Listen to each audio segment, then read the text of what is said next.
Case 1. Chris Watts.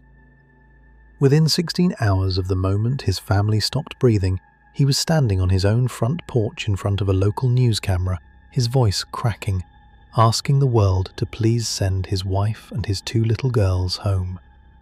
Millions of people watched a broken father beg, and the whole time the man on that porch knew exactly where all 3 of them were, because he was the one who had put them there.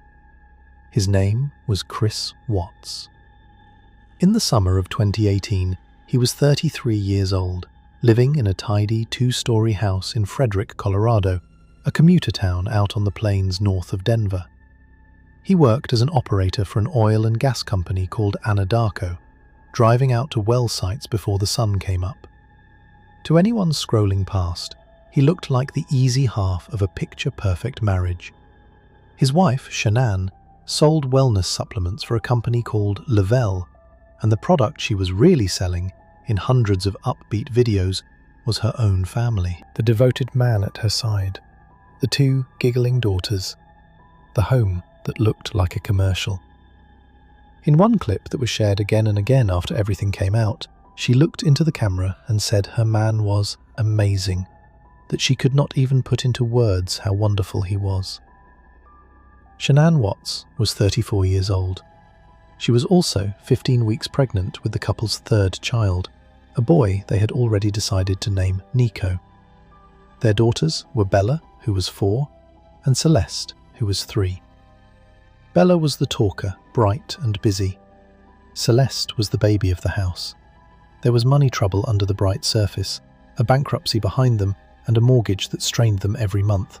But to the neighbours on Saratoga Trail, the Watts family was the family you waved to on your way to work. Chris and Shanann had met years earlier in North Carolina, married in 2012, and moved west chasing a fresh start and steady oil field money. Shanann had health struggles, including lupus, and the wellness company had come into her life partly as a way to manage her own symptoms before it became the family business and the family brand. She poured herself into it. She poured herself into the girls. Friends would later describe a woman who worked relentlessly to hold the whole picture together, financially and emotionally, while the man beside her quietly checked out. The version of Chris Watts that the world met on those marketing videos, the patient partner, the doting father, was a role Shanann had cast him in, and a role he had been content to play right up until the moment he decided he wanted a different life entirely. What none of those neighbours knew was that Chris Watts had been carrying on an affair with a co-worker named Nicole Kessinger, and that in his own mind he had already started building a second life as a single man, a life with no wife and no daughters in it. The cell phone records that investigators later pulled apart were full of it, message after message, a man making room in his future by quietly deciding there was no room left for his family. Kessinger, for her part, had been told a softened story. She believed Chris was already separating from Shanann, that the marriage was ending cleanly, the way these things are supposed to end. She had no idea there was a 3rd child on the way. When the truth came out in the days after the family vanished, she went to investigators herself.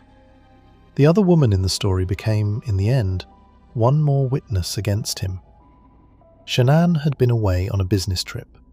In the small hours of the 13th of August 2018, she was dropped off at home around 2 in the morning, exhausted, pregnant, and with no idea what was waiting for her inside. By the time the sun rose, she and both of her daughters were gone, and the way that happened is the part of this story that does not need to be lingered over.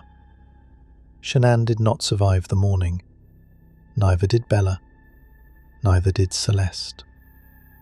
Their father then loaded the 3 of them into his work truck and drove out to a remote oil storage site run by the company he worked for, a place called CERVI 319, and he concealed their bodies there, alone on the open prairie. And then he clocked in and started a normal shift. Then he came home and he started to lie. When Shanann did not answer her phone, her friend Nicole Atkinson grew frightened fast.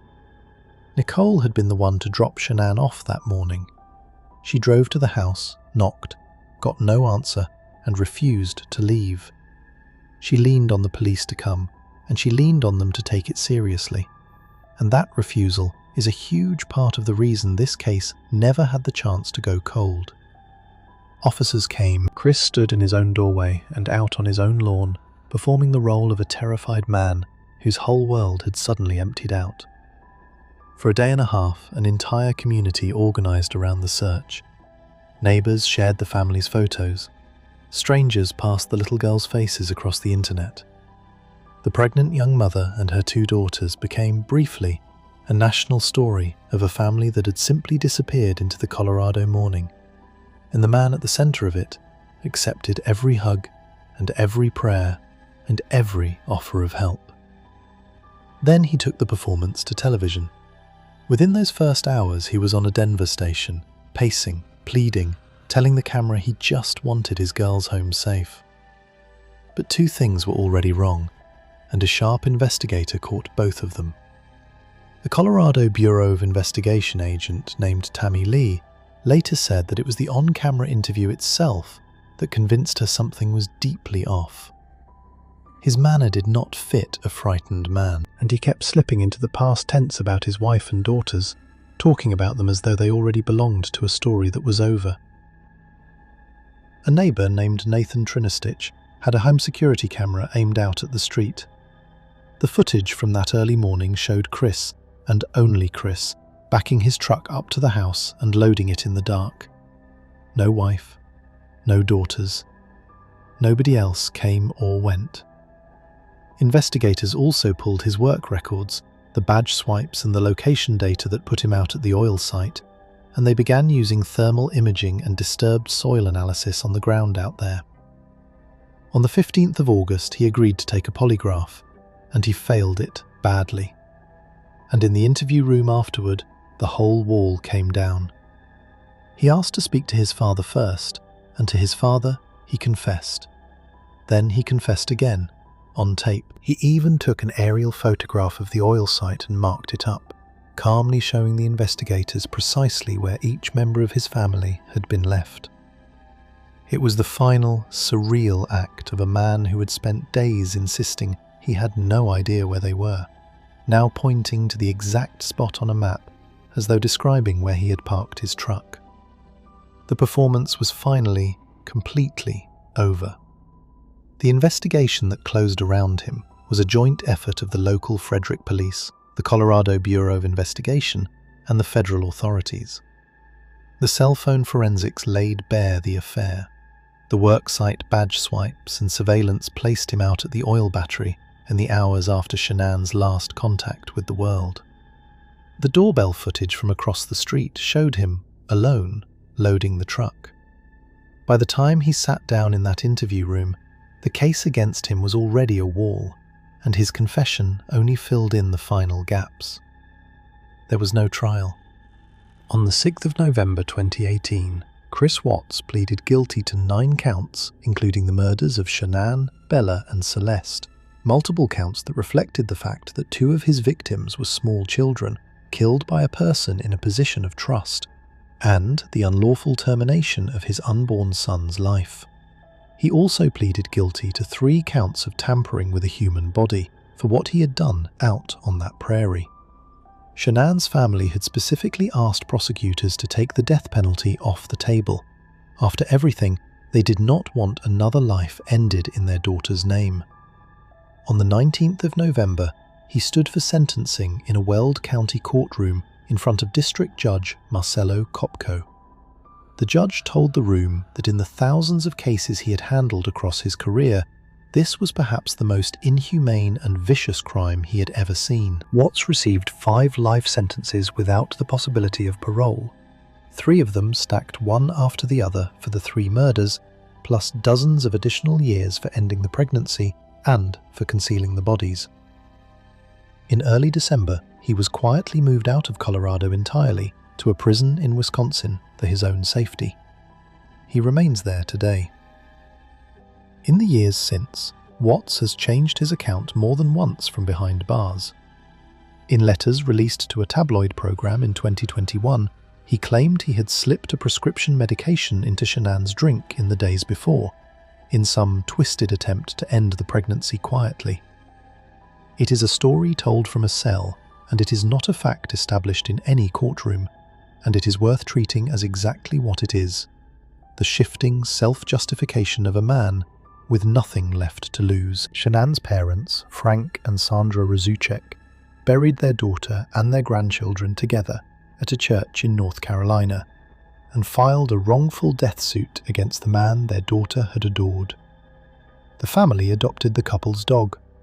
Multiple documentaries followed, including a Lifetime film that the Razucheks publicly protested, unwilling to watch their daughter's murder turned into entertainment. And in March of 2020, less than 2 years after Watts pleaded guilty specifically to avoid execution, the state of Colorado abolished the death penalty altogether, which meant the bargain he had struck to save his own life had, in a sense, become unnecessary the moment the law changed.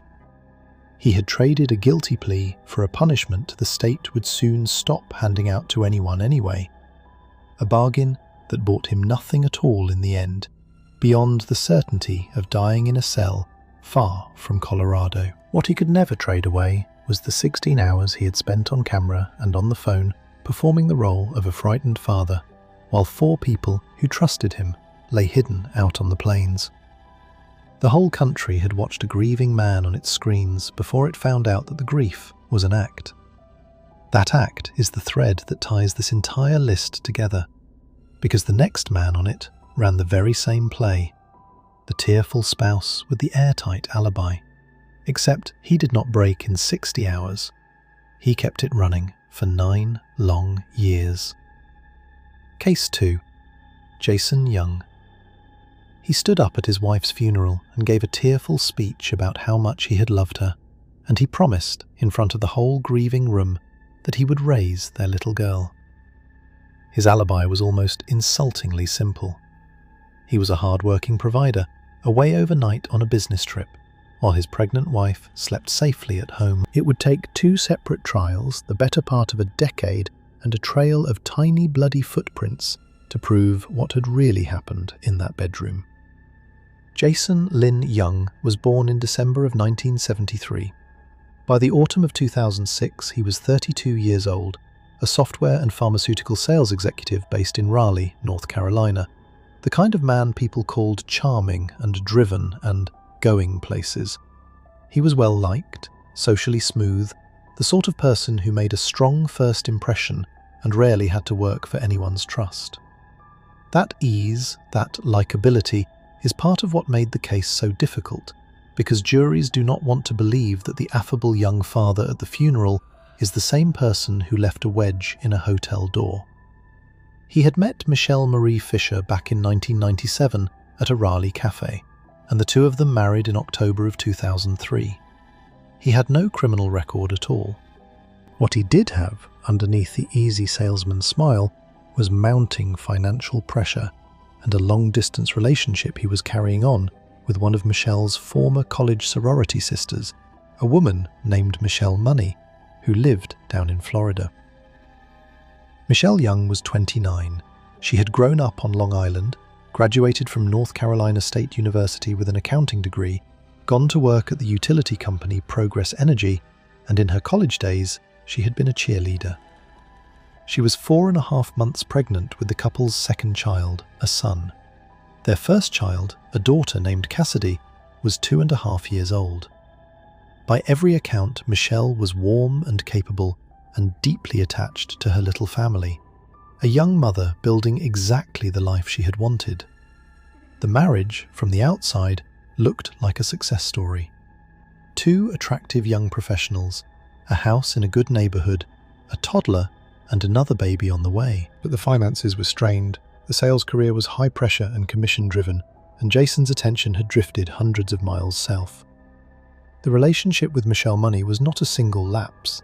It was an ongoing emotional thread running underneath the marriage, the kind of thing that does not, on its own, make a man a murderer, but that prosecutors would later point to as one corner of a motive, alongside the money, that explained why a husband with no record at all might decide his pregnant wife was a problem to be solved rather than a partner to be kept. On the night of the 2nd of November 2006, Jason left Raleigh after dinner, telling everyone he was heading out for an overnight sales trip. He checked into a Hampton Inn in Hillsville, Virginia, about 170 miles from home, and investigators would later show a jury something very strange about that hotel stay. A wedge had been removed from a side door of the building, the kind of small, deliberate alteration that would let a guest slip out into the parking lot and back in again without ever passing the front desk or the lobby cameras. Sometime in the dark early hours of the 3rd of November, back in Raleigh, Michelle was attacked and killed in the master bedroom of the family home on Birchleaf Drive. The theory the prosecution would eventually argue was that Jason had slipped out of that wedged hotel door in the night, made the long round trip in the dark, and returned to his room before morning so that the front desk and the cameras would swear he had never left. That is as far into the violence of that night as this account needs to go. What truly matters is what was found in that room alongside her. Little Cassidy, 2.5 years old, was in the bed, completely unharmed, and around her mother's body were small, bloody footprints, where the toddler had climbed down in the night, walked over to her mother, and walked back in the long hours before anyone else arrived. The person who finally arrived was Michelle's own sister, Meredith Fisher. Jason had sent her a text message asking her to swing by the house and take care of an errand. Around 1:30 in the afternoon, she let herself in and found Michelle face down and cold on the bedroom floor, with Cassidy somehow still there beside her, still alive.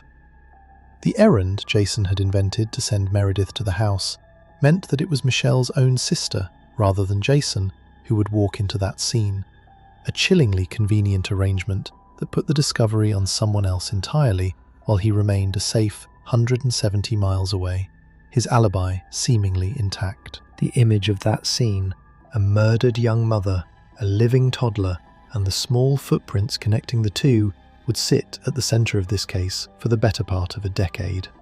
It was the kind of detail no jury forgets, and it was the kind of detail that made the cool, lawyered-up behaviour of the grieving widower look, in hindsight, like exactly what it was.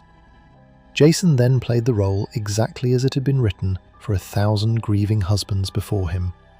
The tearful eulogy, the public vow to raise his daughter, the bereaved son-in-law leaning on his wife's family for support. But Michelle's relatives began to feel the cold spots in the story within a matter of weeks. He hired a lawyer almost immediately. He stopped talking to the police. He resisted letting Michelle's mother and sister near Cassidy. To Michelle's mother, Linda Fisher, and to her sister Meredith, the devoted family man was suddenly behaving like a man with a great deal to hide. The case fell to the Wake County Sheriff's Office, and it was a hard one to build because there was no confession, no eyewitness, and no smoking gun. There was only a slowly accumulating mountain of circumstance, and it took investigators more than 3 years to stack it high enough to convince a grand jury. The evidence took years to assemble because nearly all of it was circumstantial, and that is exactly why this case is worth studying. Investigators found genetic material at the scene that matched Jason's own profile, and more of it inside his Ford Explorer. Shoe prints in the house matched the tread of shoes that Jason owned. The hotel records and that doctored side door cut the legs out from under his alibi, because if the cameras could be fooled, then the airtight overnight in Virginia was suddenly full of holes. Phone records showed nearly constant contact with Michelle Money in the period around the killing, and there was a $1 million life insurance policy sitting on Michelle's life, a motive with a precise figure attached. Before any criminal jury was ever seated, Michelle's mother filed a wrongful death lawsuit, and in December of 2008, a civil judge in Wake County entered a default ruling that found Jason had, in fact, killed his wife, and barred him from ever collecting a cent of that insurance money. A grand jury indicted him for first-degree murder in December of 2009, more than 3 years after Michelle died. His first criminal trial, in the late spring and early summer of 2011, ended in a hung jury and a mistrial declared that June. The state refused to let it go and tried him again. On the 5th of March 2012, a second jury found Jason Young guilty, and Wake County Superior Court Judge Donald Stevens sentenced him to life without the possibility of parole. Even then, the fight was not over. The first jury, the one that hung, had reportedly split over exactly the problem that defines a circumstantial case: the gap between a damning pattern and an eyewitness certainty. It took a second prosecution team, sharper and more focused, to walk a new jury through that pattern until the gap closed. And then, in 2014, the North Carolina Court of Appeals threw the conviction out, ruling that the earlier civil judgment, the one that had already declared Jason responsible for her death, should never have been put in front of the criminal jury. For a brief window, it looked as though he might walk. But in August of 2015, the North Carolina Supreme Court reversed that ruling and reinstated the conviction for good. Jason Young is held today at a correctional institution in Salisbury, North Carolina. He has never once stopped claiming that he is innocent, and his appeals at the state level are now exhausted. There is no innocence organization carrying his banner, no Attorney General reopening the file, no serious doubt left to argue. The verdict is final, and the door is now closed for good. The conviction that the second jury returned and that the state's highest court restored is the final word. The husband who eulogized his wife and promised to raise their daughter will spend the rest of his life in prison for killing that wife and orphaning that daughter, and the case stands as a textbook lesson in how a patient, circumstantial prosecution can dismantle even an outwardly perfect man. Michelle's family won custody of Cassidy and raised her themselves. The road to that conviction had been long and public. The first trial, in the summer of 2011, ended with a jury unable to agree, a mistrial that left the family to steel themselves and start over. The second, the following year, finally delivered the verdict they had waited nearly 6 years to hear. The case became a fixture of national true crime programming across those years, a story returned to again and again. Michelle's former employer had at one point offered a $10,000 reward for information. The little girl who left those footprints across that terrible room grew up surrounded by the people who simply refused to let her father's tidy version of events become the truth. Michelle's mother and sister, the two women who had felt the cold spots first, never stopped pushing through the mistrial, the 2 trials, and the appeals. The case has been told and retold on national television in the years since, returned to again and again as a study in exactly how long a charming, well-liked man can hold a lie together when the only thing standing against him is a pattern and the quiet insistence of the people who loved his victim. So far, you have seen 2 men who left a body behind and then acted their way through the days that followed. The next man understood the fatal flaw in that approach. If there is no body at all, there may be no case at all. And he came terrifyingly close to proving it. If a documentary breakdown like this is the reason you clicked, do the channel one small favor and tap subscribe. It costs nothing, it takes a second, and it is the entire reason these keep getting made. Case 3. Brian Walsh. His wife hosted a quiet New Year's Eve dinner, said her goodnights, and went up to bed. She was never seen alive again. For nearly 3 years he insisted that he loved her, that he had simply woken to find her gone, and panicked. But in the small hours of New Year's Day, not long after her phone went dark for the last time, someone inside that house picked up a child's tablet and began carefully asking the internet how to make a human body disappear. Brian Walsh was 47 years old, a Massachusetts native who was already, at the time he killed, a convicted federal felon. He had pleaded guilty in federal court to wire fraud and to selling forged paintings he had passed off as the work of Andy Warhol, and at the start of 2023 he was actually still awaiting sentencing on that fraud case. The art con was its own small portrait of the man. He had taken $80,000 from a buyer for paintings he claimed were genuine Warhols and that he did not actually own. The kind of confident, elaborate fraud that requires a person to look someone in the eye and lie smoothly and at length.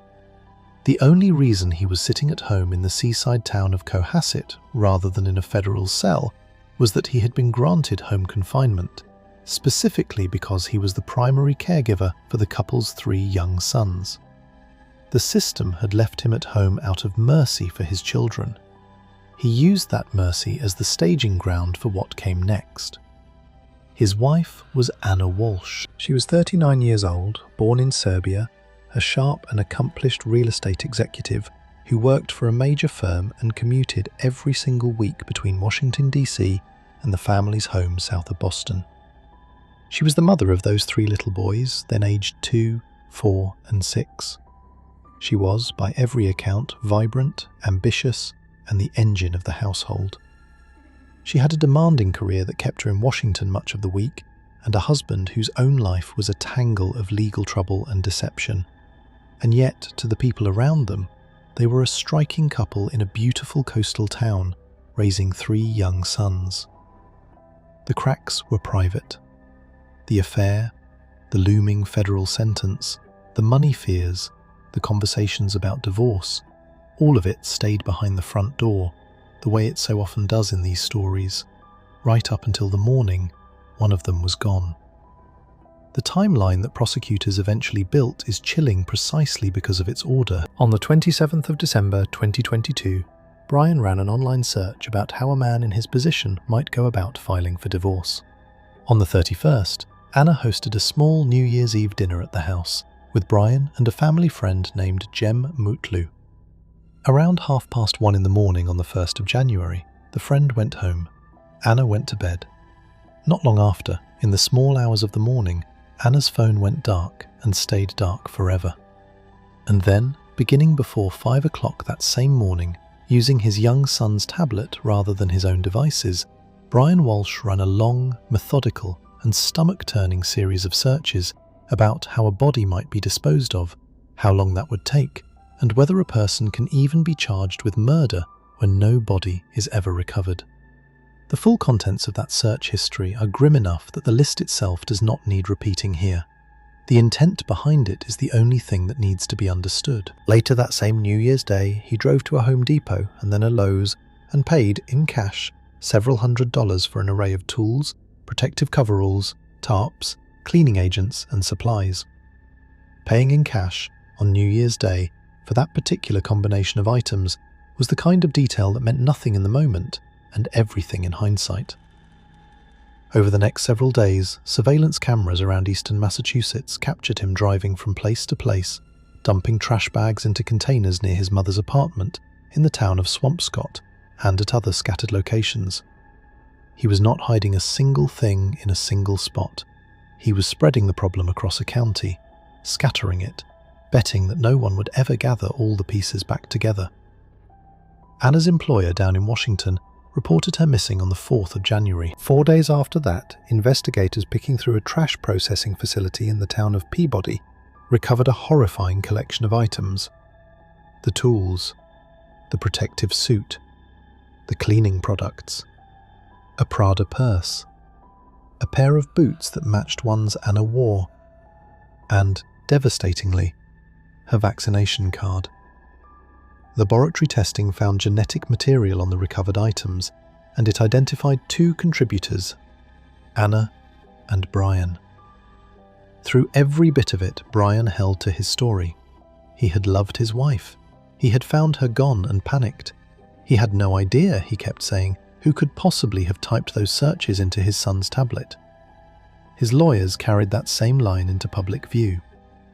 But the prosecutor, an assistant district attorney named Greg Connor, laid out a very different account for the jury. He argued that Walsh had discovered Anna was having a months-long affair with a man she had met through her work, that he was terrified of losing his 3 children to her new life, and that he stood to collect a $1 million life insurance payout as her sole named beneficiary. The deception in this case carried a particular cruelty because it stretched on for nearly 3 years and because Anna's body has never, to this day, been found. Her sons and her family have not even been given a grave to stand beside. The case was solved by the sheer accumulation of evidence. The search history was the centerpiece because it read like a to-do list that the physical evidence then confirmed one item at a time. The store and dumpster surveillance footage placed him in motion exactly when and where the timeline demanded. The genetic material tied the recovered items to both of them, and in one blood-stained fragment of rug pulled from a dumpster near his mother's home, a state crime laboratory scientist found a small piece of a metallic clasp that had come from a necklace Anna wore. It was the kind of detail that closes a case in a single image, a broken piece of a woman's jewellery embedded in a torn, stained scrap of her own home, recovered from the trash by the very man who had vowed to love her. For 3 years he had asked the public to believe he was as baffled as anyone about what had happened to Anna, that he had simply woken to find her gone. That tiny clasp and everything recovered around it answered him in his own wife's voice. A man who had searched the internet for whether you can be charged without a body had learned, too late, that you can. Across the dumpsters and the trash facility, investigators recovered not only those fragments, but pieces of Anna herself, enough to establish beyond argument that she was dead, even though her body, as a whole, would never be given back. The investigation itself was a joint effort, led day to day by Cohasset detectives working alongside the Massachusetts State Police and the Norfolk County District Attorney's Office, and prosecutors built the eventual case out of a large body of physical and digital evidence. A forensic scientist from the State Crime Laboratory walked the jury through the genetic material recovered from the tools, the rug fragment, the towels, and the hair samples, tying the physical evidence back to Anna again and again. It was a case built almost entirely out of digital footprints, store receipts, surveillance frames, and laboratory findings, the slow and patient assembly of a crime that the defendant had worked very hard to leave, with no obvious centre. His defence, carried by his trial lawyers, leaned on the one thing the prosecution could never produce. There was no body, and so there had been no forensic examination, no confirmed cause of death, no medical witness who could say from an autopsy table how Anna had died. The defence called it a sudden, unexplained death, and asked the jury to sit in that doubt. On the very eve of his murder trial in November of 2025, Brian Walsh pleaded guilty to 2 of the charges against him, misleading the police and improperly moving and disposing of a body, while still flatly insisting he had not killed Anna at all.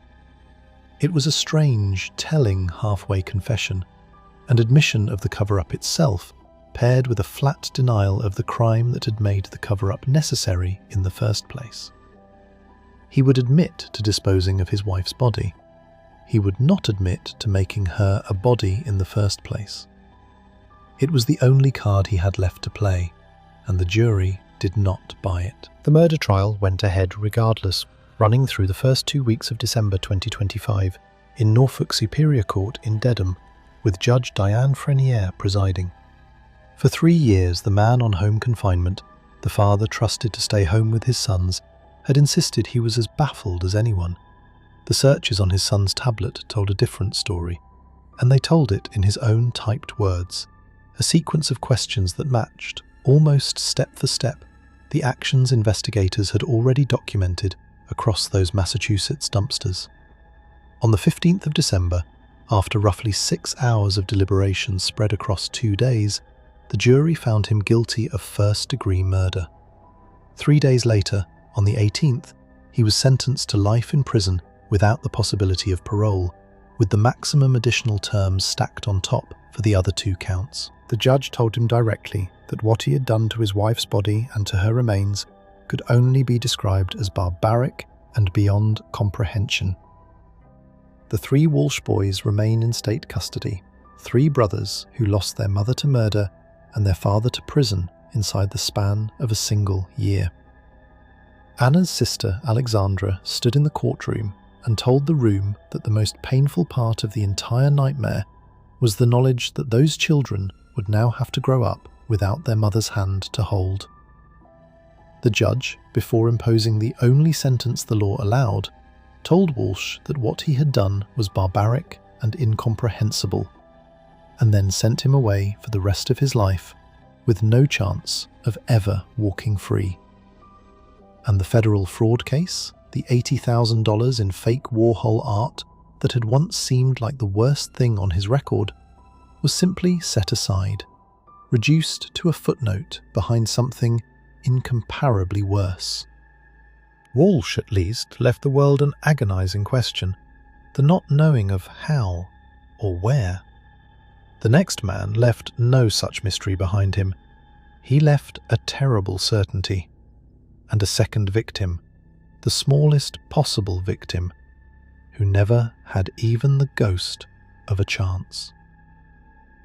Case 4. Neil Entwistle. To his wife and to her family, he was an accomplished young Englishman living out the American dream, a devoted new father with a baby daughter and a beautiful life.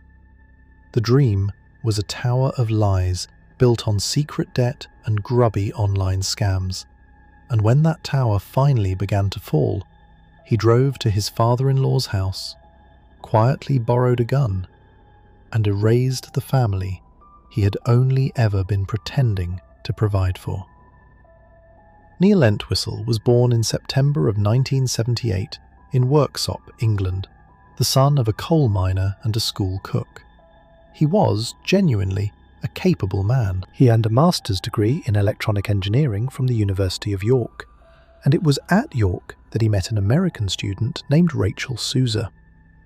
They married in August of 2003, and their daughter, Lillian Rose, was born in April of 2005. But by the time that baby arrived, the capable young engineer was unemployed and more than $30,000 deep in credit card debt, and he was hiding every bit of it behind a wall of invented success. He ran a string of online scams, reselling pirated software, in one instance reportedly selling a free open-source product for 99 cents, hawking adult novelty products, and operating spam money-making websites. He was also, separately, soliciting women through an adult dating site, messages that would later be read aloud at his trial. He had told Rachel that he ran a consulting business, pulling in $10,000 a month, complete with an offshore account. None of it was true. There was no consulting business. There was only debt and the daily performance of a man who had it all figured out. The couple had even quit their lives in England and moved across the Atlantic on the strength of that imaginary success, settling into a rented house that, in reality, they could not begin to afford. The American dream Rachel believed she was stepping into was a stage set, and the man who had built it could feel it starting to come down around him. Rachel Lee Entwistle was 27. She had grown up in Massachusetts, graduated from the College of the Holy Cross, and taught English and drama before moving across the ocean to England with Neil, where she taught at a Catholic school. She was, by every account, warm and devoted, the cherished daughter of her mother Priscilla, and she had married Neil believing every word of the life he had described to her. Lillian was 9 months old, just beginning to learn who the world was. Rachel had no idea that the offshore account did not exist, that the consulting income was a fiction, that the man she had built a family with was, underneath it all, a cornered fraud watching his invented life collapse. The couple had built a life in England first, where Rachel taught and where their daughter was born, before the imaginary American consulting fortune drew them across the ocean. In January of 2006, the little family moved into a rented 4-bedroom home in Hopkinton, Massachusetts, a comfortable house in a comfortable town, exactly the sort of place a successful young couple was supposed to land. They had been in it barely 10 days. On the morning of the 20th of January, Neil drove to the nearby town of Carver, to the home of his father-in-law, Joseph Matarazzo, and retrieved a .22 caliber revolver that belonged to the older man. He drove back to Hopkinton, and in the master bedroom of that rented house, He ended the lives of his wife and his infant daughter. Rachel was shot once at close range as she lay on the bed. As for what happened to 9-month-old Lillian, that is the part of this account that will simply not be described, beyond the fact that the baby did not survive, and that a single weapon, in a single act, took both mother and child together. He pulled the bed covers up over the two of them, the way you might tuck someone in. Then he drove the gun back to Carver and returned it, and he made travel arrangements. Before dawn on the 21st, he bought a one-way ticket at Logan International Airport and flew to London. For 2 days, no one knew anything was wrong. Then Rachel's mother, made uneasy when the family went silent and plans were suddenly missed, began to worry in earnest. A family friend, a former state trooper, helped press the matter. On the 22nd of January, Hopkinton police searched the rented house a second time, having found nothing alarming on a first pass. And this time, they found mother and daughter together in the master bedroom, beneath the bedclothes Neil had pulled over them before he left for the airport. The tiny caliber of the weapon had made the wounds so easy to miss that the full truth of what had happened only became clear at autopsy. Neil, by then, was back in England, and he had a story ready and waiting. He told investigators that he had come home, found his wife and baby dead, briefly considered taking his own life, and then panicked and fled the country. The grieving, shattered man once again. The Massachusetts District Attorney, Martha Coakley, laid the whole deception bare at a press conference. From the outside, she said, it had looked as though Neil Entwistle had it all. A loving wife, a brand new daughter, good looks, the American dream itself. But the truth was that he had been living a lie. Rachel's own family, in the raw first days after his arrest, released a statement that has stayed with this case ever since. Rachel and Lily, they said, had loved Neil very much. He had been a trusted husband and father, and it was incomprehensible to them how that love and that trust could have been answered with the ultimate act of violence. The physical evidence answered his story for him, piece by piece. His genetic material was found on the grip and the trigger guard of the borrowed revolver. Rachel's was found as a fine back spray on the muzzle. Surveillance footage from Logan Airport and the airline's own passenger manifest placed him on a London flight within hours of the killings. Testing of gunshot residue established the firing distances involved, distances that no accident could ever explain. And his own shifting statements to British and American investigators kept colliding head-on with the facts on the ground. There is one more thing worth being careful about in this case, because the popular retellings often get it wrong. After his arrest, 2 psychiatric experts evaluated Entwistle and offered the opinion that he showed traits of Asperger syndrome that might help explain his strikingly cold behaviour. But that was a post-arrest evaluation, not a courtroom strategy. At his actual trial, the defence advanced no mental health argument at all and called no witnesses. While the Massachusetts investigators built their case, Entwistle had gone to ground at his parents' home in England, still telling the story of the husband who came home to horror and fled in despair. The unravelling came quickly. The genetic evidence, the airport records, and his own contradictions made the grieving husband account impossible to sustain.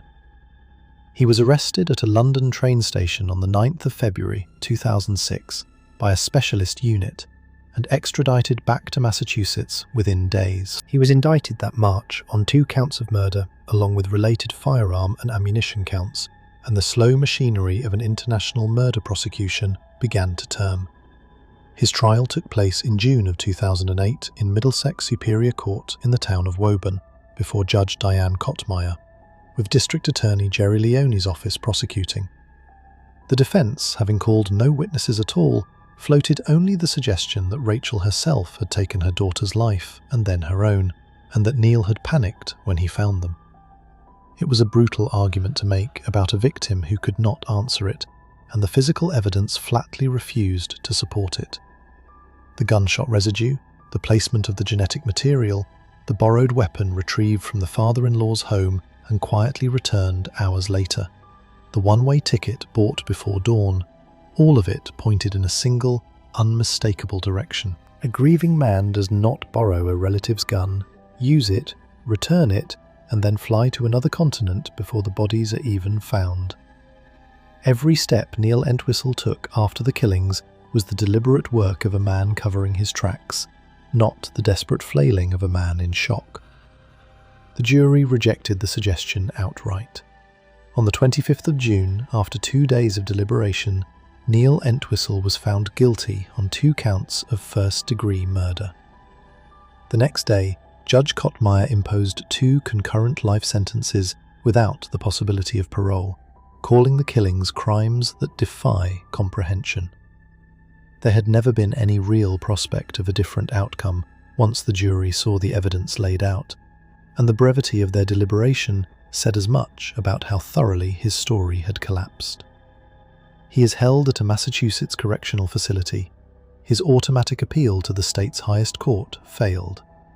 The United States Supreme Court declined to take the case, and as recently as 2024, he was still filing, seeking a new trial through a fresh petition, which was also denied. Nearly 20 years on, every legal door he has tried has closed firmly behind him. The man who flew to London the morning after the killings has spent the rest of his life losing the same argument in courtroom after courtroom. The English engineer who flew to London the morning after the killings, who told the police he had simply come home to a nightmare, has run out of versions of the story for the courts to reject. Rachel and Lillian were laid to rest together in a single coffin at a cemetery in Massachusetts. Their relatives had the burials done under the family name Sousa, and they had Entwistle's name stripped from the official records entirely, even amending the baby certificates, so that not even on paper would the man who killed them get to stand beside them. The case drew enormous coverage on both sides of the Atlantic, a story of an English engineer and his American wife and their 9-month-old daughter that read, for a while, like the American dream itself, before it curdled into one of the most coldly calculated family killings in the state's memory. Massachusetts has no death penalty, and so the question of execution never came up. What remained was simply the fact of 2 life sentences and a family that refused to let his name share a page with the 2 people he had taken. Every man so far on this list has either confessed or fled the country or hidden behind a wall of silence and lawyers. The next one did something stranger and far more brazen than any of them. He did not run anywhere at all. He pinned a badge to his chest. He stepped in front of every camera that would point his way, and he openly dared the entire country to call him a liar. 2 more cases are coming up in this stretch alone, and plenty more after that. If you want them landing in your feed the moment they go up, hit subscribe now. No cost, no catch, just the next case when it drops. Case 5. Drew Peterson. He was a police sergeant with about 30 years on the job, which meant that when his 3rd wife was found dead in a dry bathtub and the death was quietly ruled an accident, his word as a fellow officer carried real weight. The system was inclined to believe one of its own. Then his much younger 4th wife vanished into thin air, and that long-closed accident suddenly stopped looking like a tragedy and started looking like a blueprint, the first draft of a method he had already used once and gotten away with clean. Drew Walter Peterson was born in January of 1954. For roughly 3 decades, he served on the police force in Bolingbrook, Illinois, a suburb southwest of Chicago, eventually rising to the rank of sergeant. He had been married 4 times. His first 2 marriages had ended in divorce, the 3rd would end in a bathtub, and the 4th would end in a disappearance, and allegations of domestic abuse trailed him through marriage after marriage after marriage. The pattern was there for anyone who cared to look, a string of women who had each, in turn, come to fear the man they married. One of his former wives, Vicky Connolly, would later say that Peterson had once told her, plainly and without flinching, that he knew how to kill her and make it look like an accident. He was a trained law enforcement officer, and he used that training and the authority of the uniform he wore as a kind of armor. This case carries two victims, and the two of them overlap in a way that is central to the whole story. The first was Kathleen Savio, born in June of 1963. She married Peterson in 1992 and had two sons with him. Before her death, frightened and increasingly certain, she had written letters to the local state's attorney's office saying outright that she believed her husband was going to kill her and stage it as an accident. Read after the fact, those letters are almost unbearable. A woman wrote down in advance the exact manner of her own death, named the man she expected to do it, and the warning sat in a file while the marriage ground toward its end. When she was found in that dry bathtub, the prophecy she had committed to paper was treated, at first, as nothing more than a tragic coincidence. The second victim was Stacey Ann Peterson, born in 1984. She had married Peterson when she was just 19 years old, while he was, technically, still married to Savio, and she had two children with him. The sequence of events matters enormously. By the early 2000s, Peterson's marriage to Savio was coming apart. Around 2002, he began a relationship with a 17-year-old Stacey Cales. In October of 2003, the divorce from Savio was finalized, and that very same month, he married Stacey. Then, on the 1st of March 2004, Kathleen Savio was found dead in the bathtub of her Bolingbroke home. The tub was bone dry. There was a gash on her scalp, and her hair was wet, and yet the initial coroner's inquest ruled the death an accidental drowning. With a police sergeant's confident account standing behind that ruling, the file was closed and set aside. It stayed closed for more than 3 years. Then, on the 28th of October 2007, Stacey Peterson was last seen alive, and the following day, her sister, Cassandra Cales, reported her missing. Peterson told police that Stacey had phoned him at 9 o'clock that Sunday evening to announce she was leaving him for another man, and that she had abandoned her car at a small local airport. There has never been a shred of independent confirmation that any such phone call ever happened. It is his word, and his word alone. But Stacey's disappearance forced the system to take a second hard look at the death of Kathleen Savio.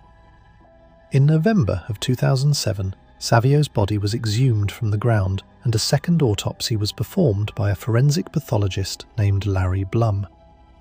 In February of 2008, on the strength of Dr. Blum's autopsy findings and a review by the state's attorney, her death was reclassified entirely.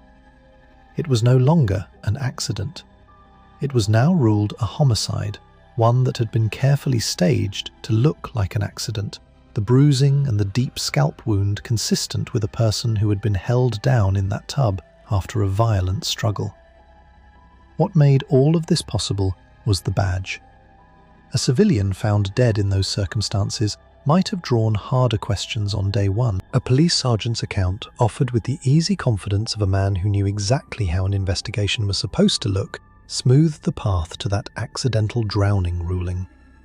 He understood the machine from the inside, and for 3 years the machine took him at his word. And while the investigators finally worked the reopened case, Peterson ran the single most brazen public relations deception on this entire list. For 3 years he had leaned on his badge. Now he launched a relentless national media tour, building the image of a falsely accused, light-hearted, harmless family man. He went on a network morning program and repeated that his wife had simply found somebody else, that those had been her exact words. On that same show, he said, with a smile, that he had controlled his family, and that more people in America ought to control theirs. On a daytime talk show, he laughed the accusations off and, on camera, told the people pointing fingers at him to go take a hike. On a cable interview, he reframed his joking, callous demeanor as nothing more than the way police officers learn to cope with stress and despair. his own attorney helped arrange a so-called Win a Date with Drew Peterson contest on a Chicago morning radio show, a stunt so distasteful that the station's general manager eventually had to formally cancel it on the air. And as he was walked in front of the cameras after his arrest, he cracked jokes about getting 3 square meals a day and a spiffy new outfit. The entire performance had a single, calculated purpose: to make himself seem too harmless and too ridiculous to possibly be a murderer, and to poison any future jury against the cases quietly building around him. Those cases came together only because Stacey had vanished and reopened everything. A pastor named Neil Shorey testified that Stacey had confided to him that Peterson had admitted to killing Savio. A divorce attorney named Harry Smith testified that Stacey had asked him whether Savio's killing could be used as leverage in her own divorce from Peterson. The second autopsy reclassified the cause of death. The Illinois legislature even passed a new law in 2008, widely nicknamed after this very case, designed to make it easier for courts to admit the statements of witnesses who could no longer speak for themselves. It was a remarkable thing, a state rewriting its rules of evidence in direct response to one man, precisely because 2 of the people who could have testified against him, his 3rd wife and his 4th, were a homicide victim and a missing woman. The law let the dead and the vanished be heard. The pastor's account of Stacey's words, the divorce lawyer's account of her questions, the testimony of a man Peterson had once tried to hire, all of it now had a way into the courtroom, and a man named Jeff Pachter testified that Peterson had once offered him $25,000 to arrange the hiring of a hitman to kill Savio. Peterson was arrested for Savio's murder in May of 2009. His trial began in the summer of 2012 in Will County before Judge Edward Burmiller, and on the 6th of September, the jury found him guilty of first-degree murder. He was sentenced to 38 years. But the story still was not finished.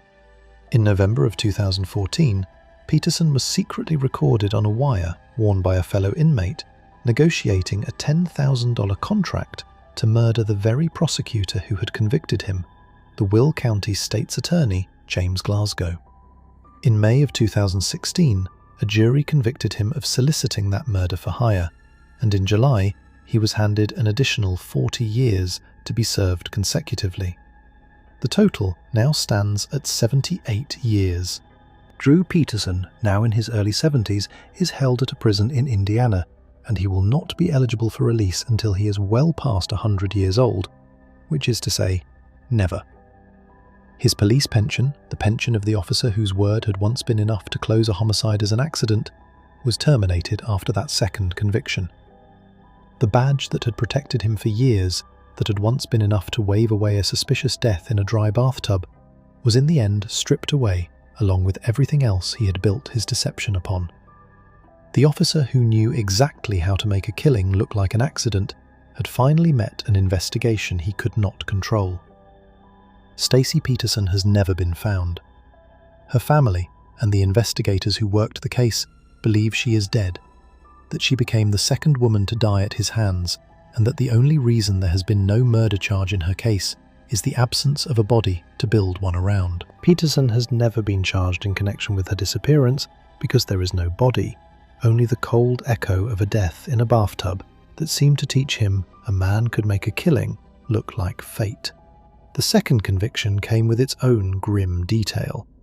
The contract on the prosecutor's life had been captured because the fellow inmate Peterson trusted with the job was wearing a wire for the authorities, and a separate downstate prosecutor was brought in to handle the case to keep it clean. A man who had once made one death look like an accident had, from inside a prison cell, tried to arrange another.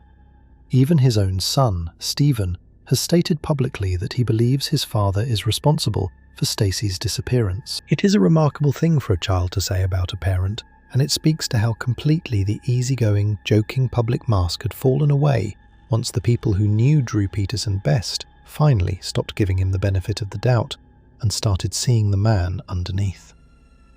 and a relative by marriage, moved by everything she had witnessed across the years, went on to found an organization dedicated to helping victims of domestic violence document the abuse against them before it is too late. The case became a fixture of true crime television, including a dramatized film, but underneath the spectacle sat two women, one in a grave that nearly stayed mislabeled forever, and one who has never been found at all.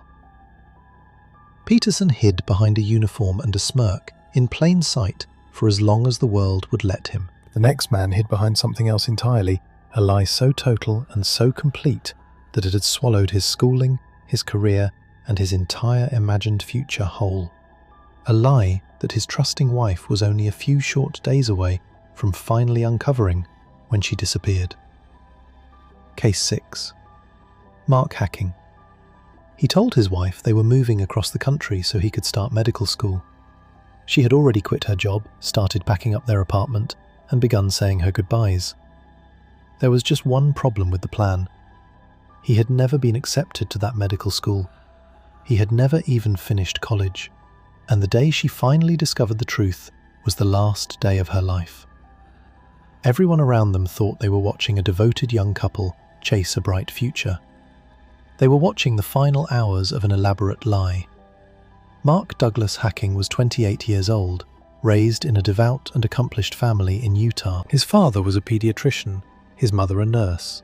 His brothers were headed into serious professions, and Mark, to everyone who knew him, was the humble, kind, soft-spoken one, completely devoted to his high school sweetheart Laurie. That was the surface.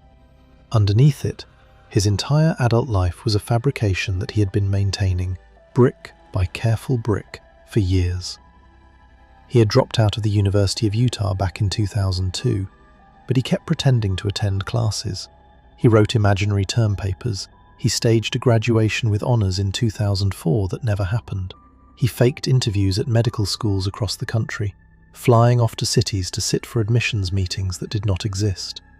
And finally, he told Laurie, and everyone else, that he had been accepted to medical school in North Carolina, in Chapel Hill, and that the two of them were about to begin a glamorous new chapter. A forensic psychologist who later examined him described a pathological liar who had spent years building and inhabiting a false self. The scale of it is hard to absorb. This was not a single dramatic deception, but a daily, grinding performance, kept up across years in front of the people who loved and trusted him most. He told his wife he was a student when he was not. He told her he had graduated when he had not. He flew off to cities for medical school interviews that were entirely invented, and came home to describe how well they had gone. And then he built the biggest lie of all on top of the rest.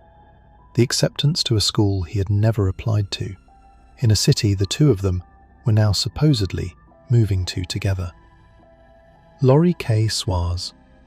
Hacking was 27. She worked at a brokerage in Salt Lake City, and she had told friends she was 5 weeks pregnant, a detail the medical examiner could never confirm because of what was done to her body, which is one of the reasons prosecutors could not pursue a death sentence. She was the daughter of Thelma and Geraldo Suarez, the kind of bright, warm young woman who had built her whole future around the man she trusted completely.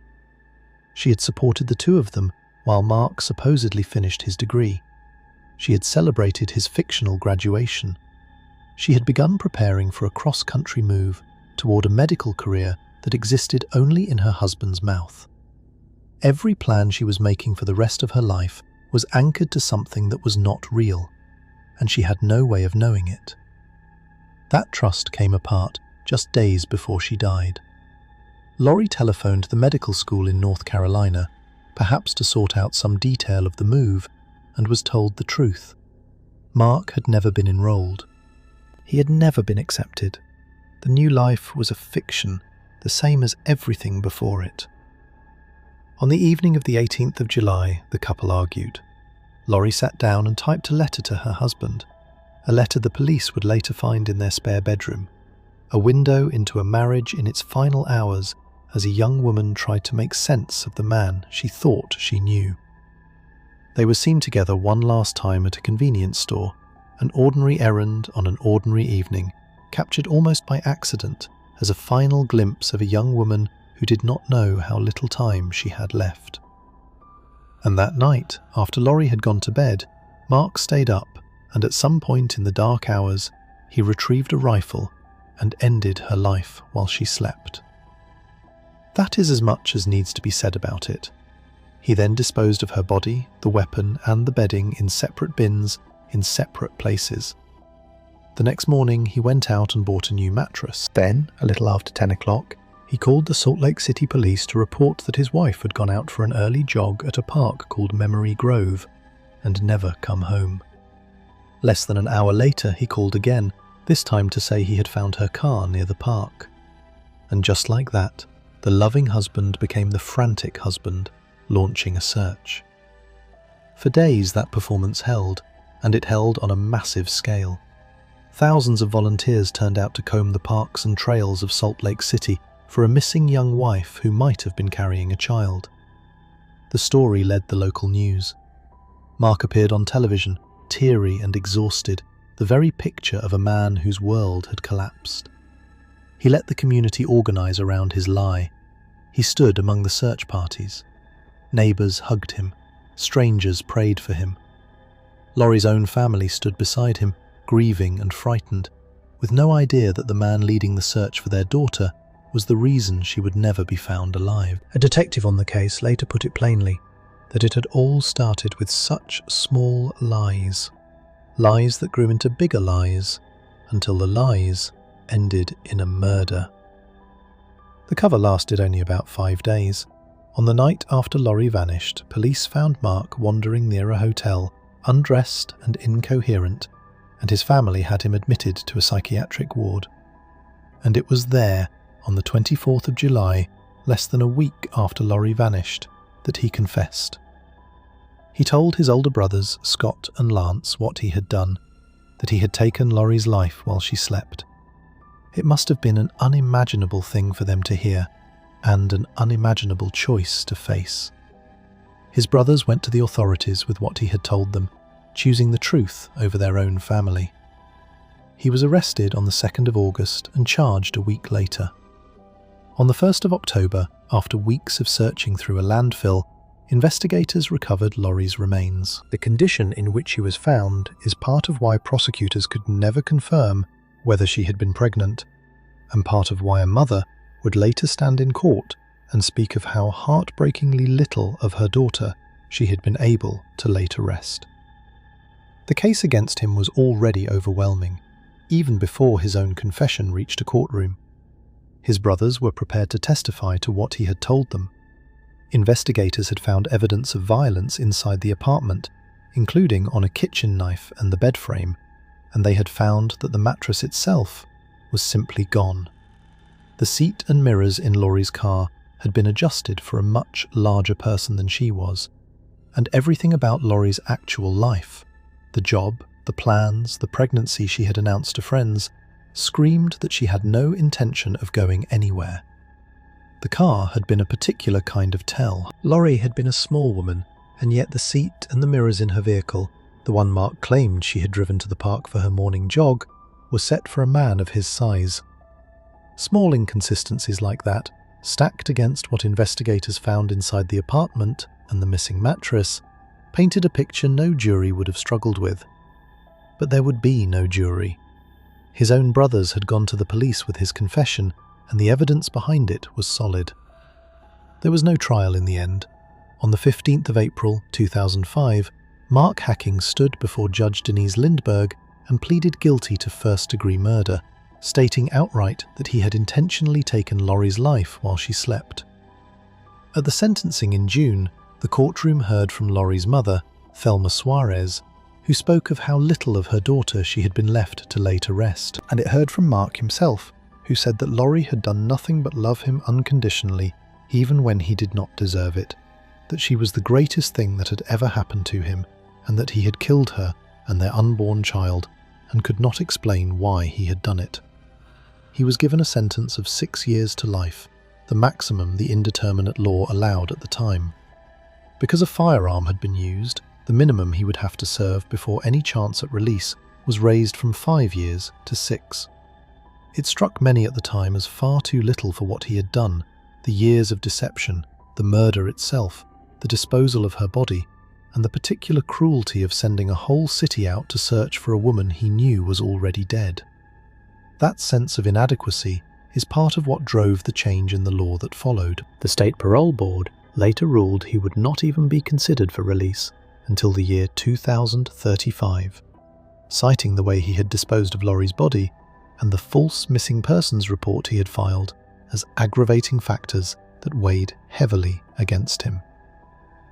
He had not only taken her life, he had thrown away her body and then sent an entire city searching for a woman he knew was already gone. In the aftermath, Utah passed what became known as Laurie's Law, requiring those convicted of first-degree murder to serve at least 15 years before any chance at parole. Thelma Suarez has spent the 2 decades since speaking publicly about her daughter, lobbying for the law that bears Laurie's name, and refusing to let the story be remembered as the story of the man who lied. She has insisted again and again that her daughter be remembered as a person and not as a headline, because in the end, the person who told the truth in this story was Laurie. She was the one who picked up the phone, asked a simple, reasonable question about the life her husband had promised her, and learned that none of it was real. That single question, that one moment of clarity, is what her husband could not survive being asked, and it is the reason a young woman who did nothing but love and trust him did not live to see the lie collapse on its own. Hacking's great lie was about who he was. The next man's lie was about what he did when the cameras were off. He was a respected officer of the court, a former prosecutor with his face on television, and he arranged for his wife to be murdered in the back seat of the family car, with their 2 small sons watching from a few feet away. Stories like this one only reach you if the algorithm knows you want them. A quick tap on subscribe tells it exactly that, and it never costs you a thing. Case 7. Fred Tokars. He was a former prosecutor, a part-time judge, and a defense lawyer whose own television commercials ran across Atlanta. When his wife was murdered, he stood in front of those same cameras and tearfully insisted he had nothing to do with it. What no one watching understood was that he had arranged the whole thing himself, and that it had happened in the back seat of the family car, with their 2 little boys strapped in and watching. Frederick Tokars, the man everyone called Fred, had built himself into a fixture of the Atlanta legal world. He had served as an assistant district attorney, he sat part-time as a municipal court judge, and he ran a busy defense practice that he advertised on local television. He was politically connected and publicly respectable, but behind that carefully maintained image, Fred Tokars was laundering drug money, tied to a drug trafficking operation that moved product through Atlanta, hiding the proceeds in offshore accounts and through a string of nightclubs.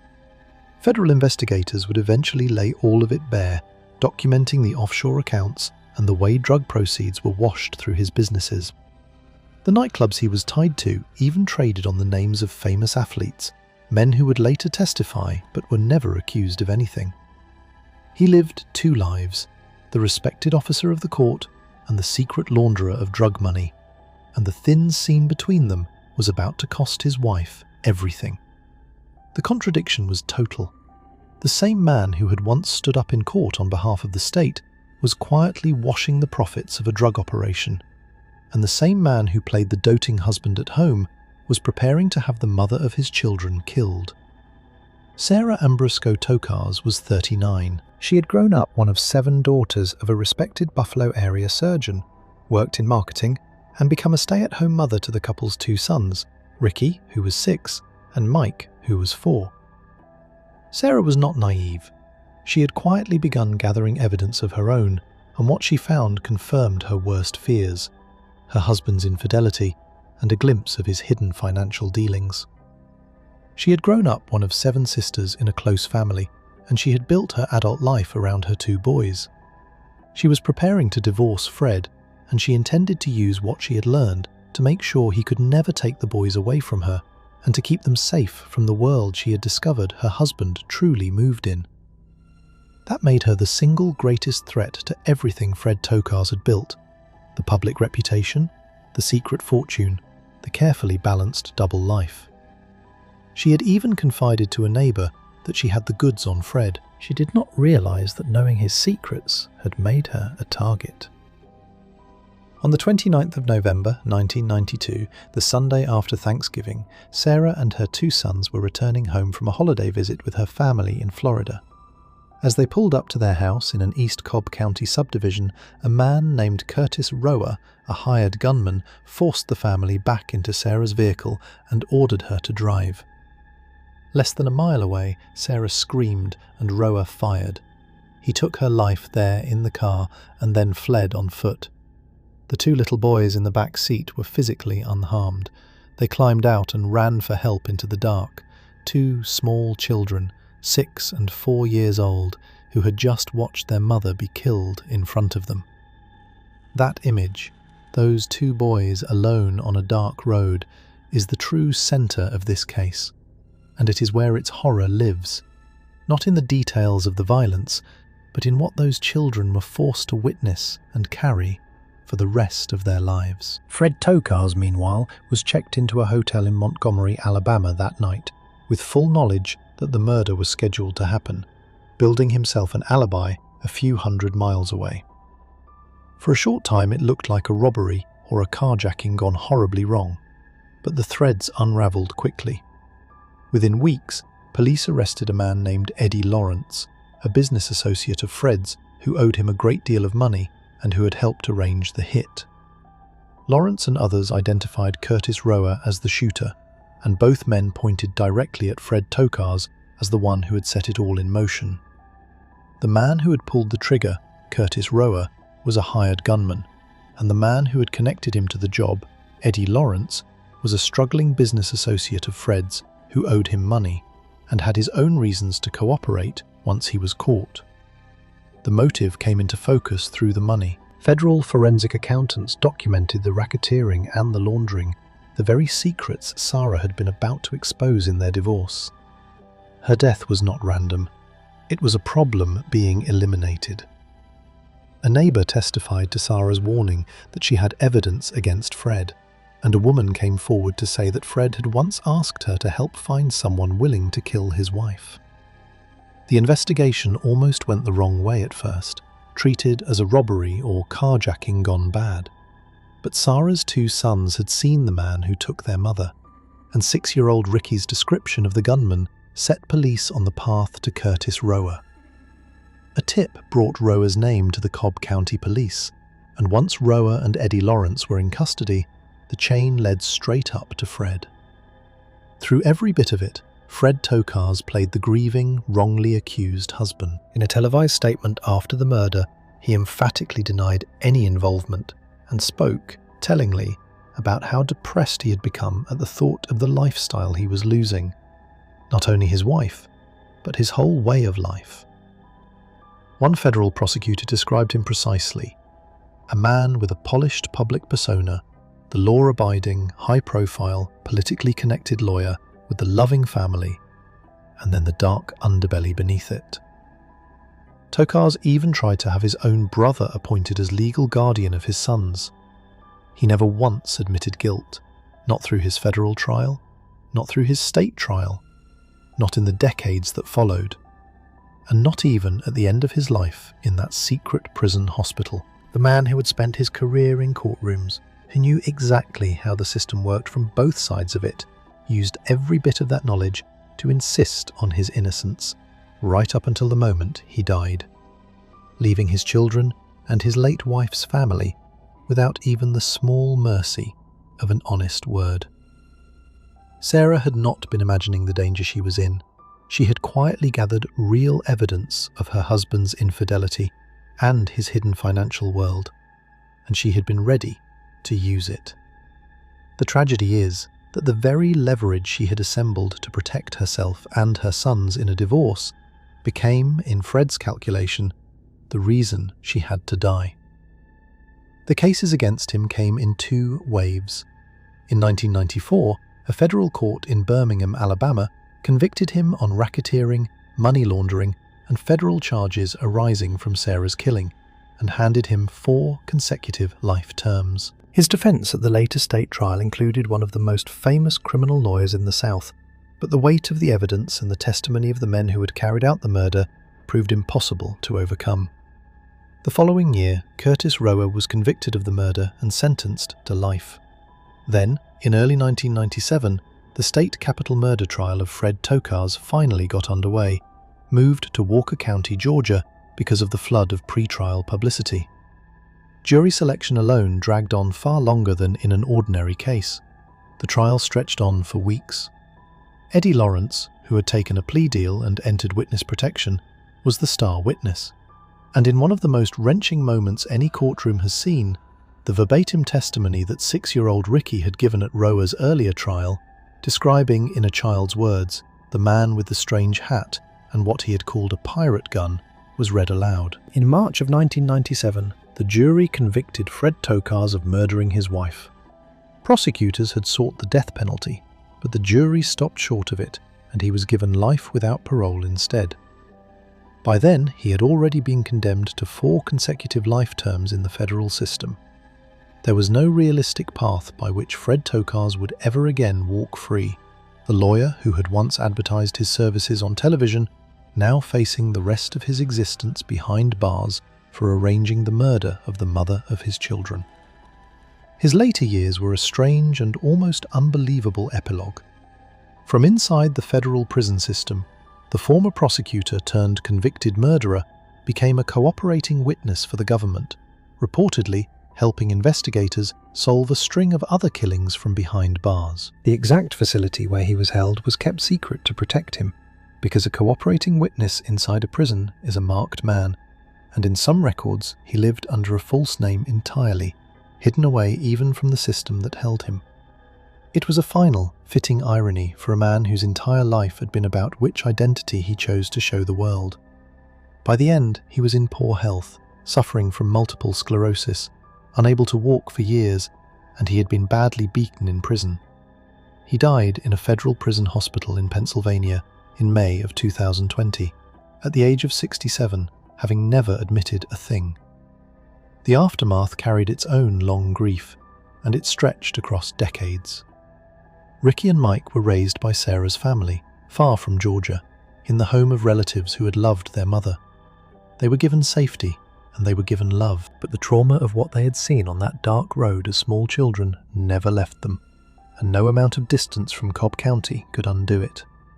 Mike Tokars, who grew into a Columbia-educated aspiring writer, died suddenly of a pulmonary embolism in 2020 at the age of 31, his family saying he had carried depression and post-traumatic stress ever since the night he watched his mother die. One of Sarah's sisters, after Fred finally died in that hidden prison hospital, said only that he should have faced the electric chair decades earlier, that he had been allowed to live far too long after what he did to Sarah and to those 2 little boys. For her family, his death in 2020 closed a wound that had been open for nearly 30 years, and it closed it without ever giving them the one thing they had wanted, an admission from Fred himself that he had done it. He took that final lie to the grave, the same way he had carried it through every courtroom and every camera. Tokars hid his darkness behind a courtroom reputation and a lawyer's silver tongue. The next man hid his behind a Rotary Club presidency, a cheerful nickname the whole neighborhood knew him by, and 26 years of marriage that everyone around him believed was solid. Case 8. Bob Bashara.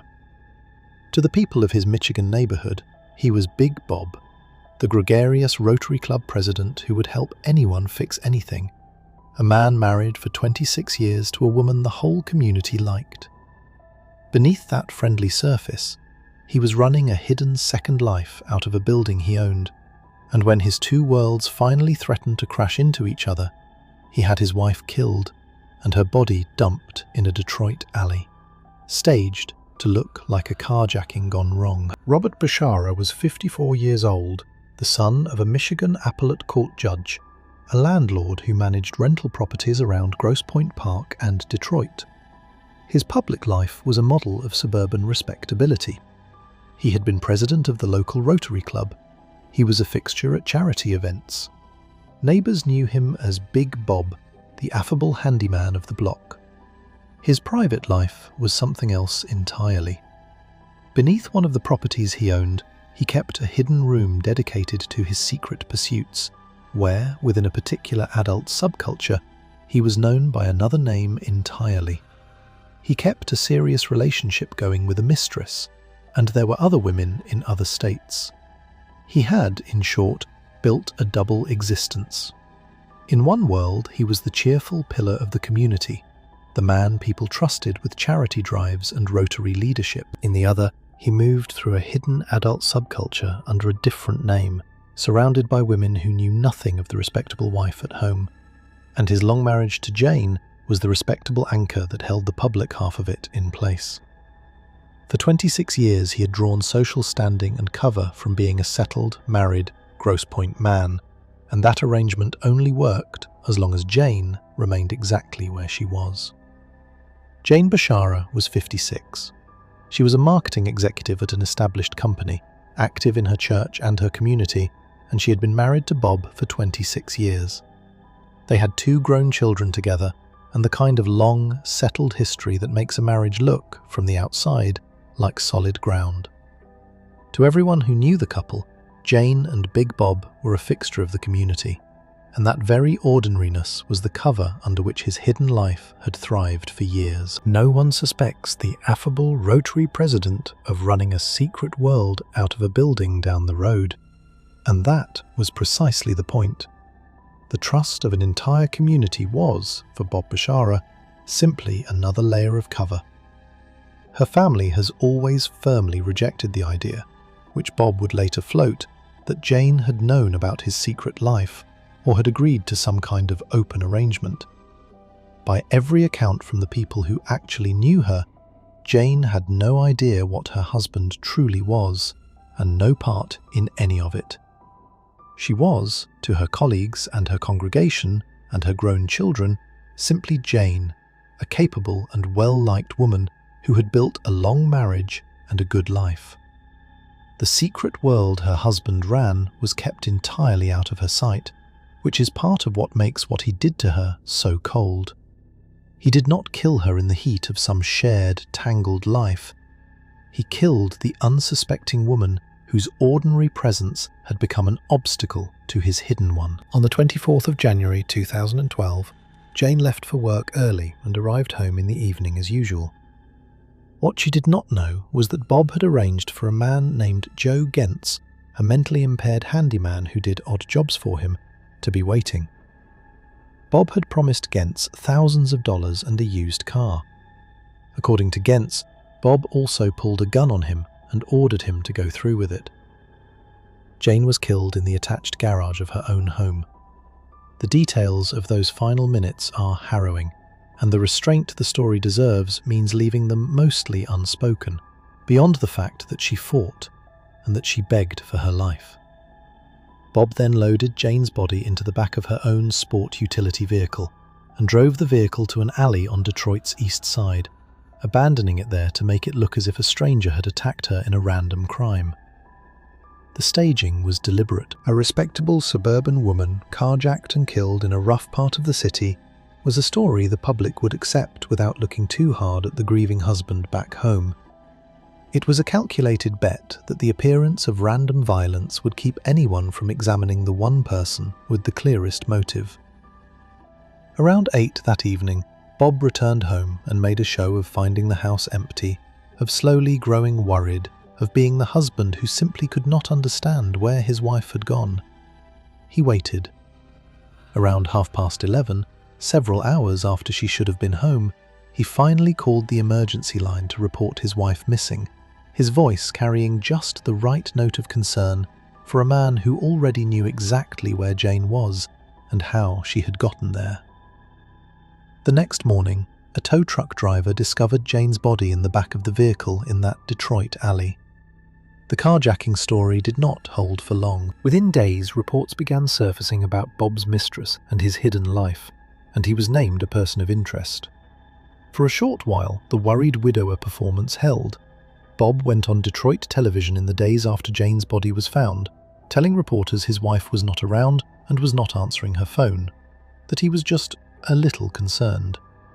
He spoke about wanting to know who was responsible and to make them pay, casting himself as a grieving man demanding justice.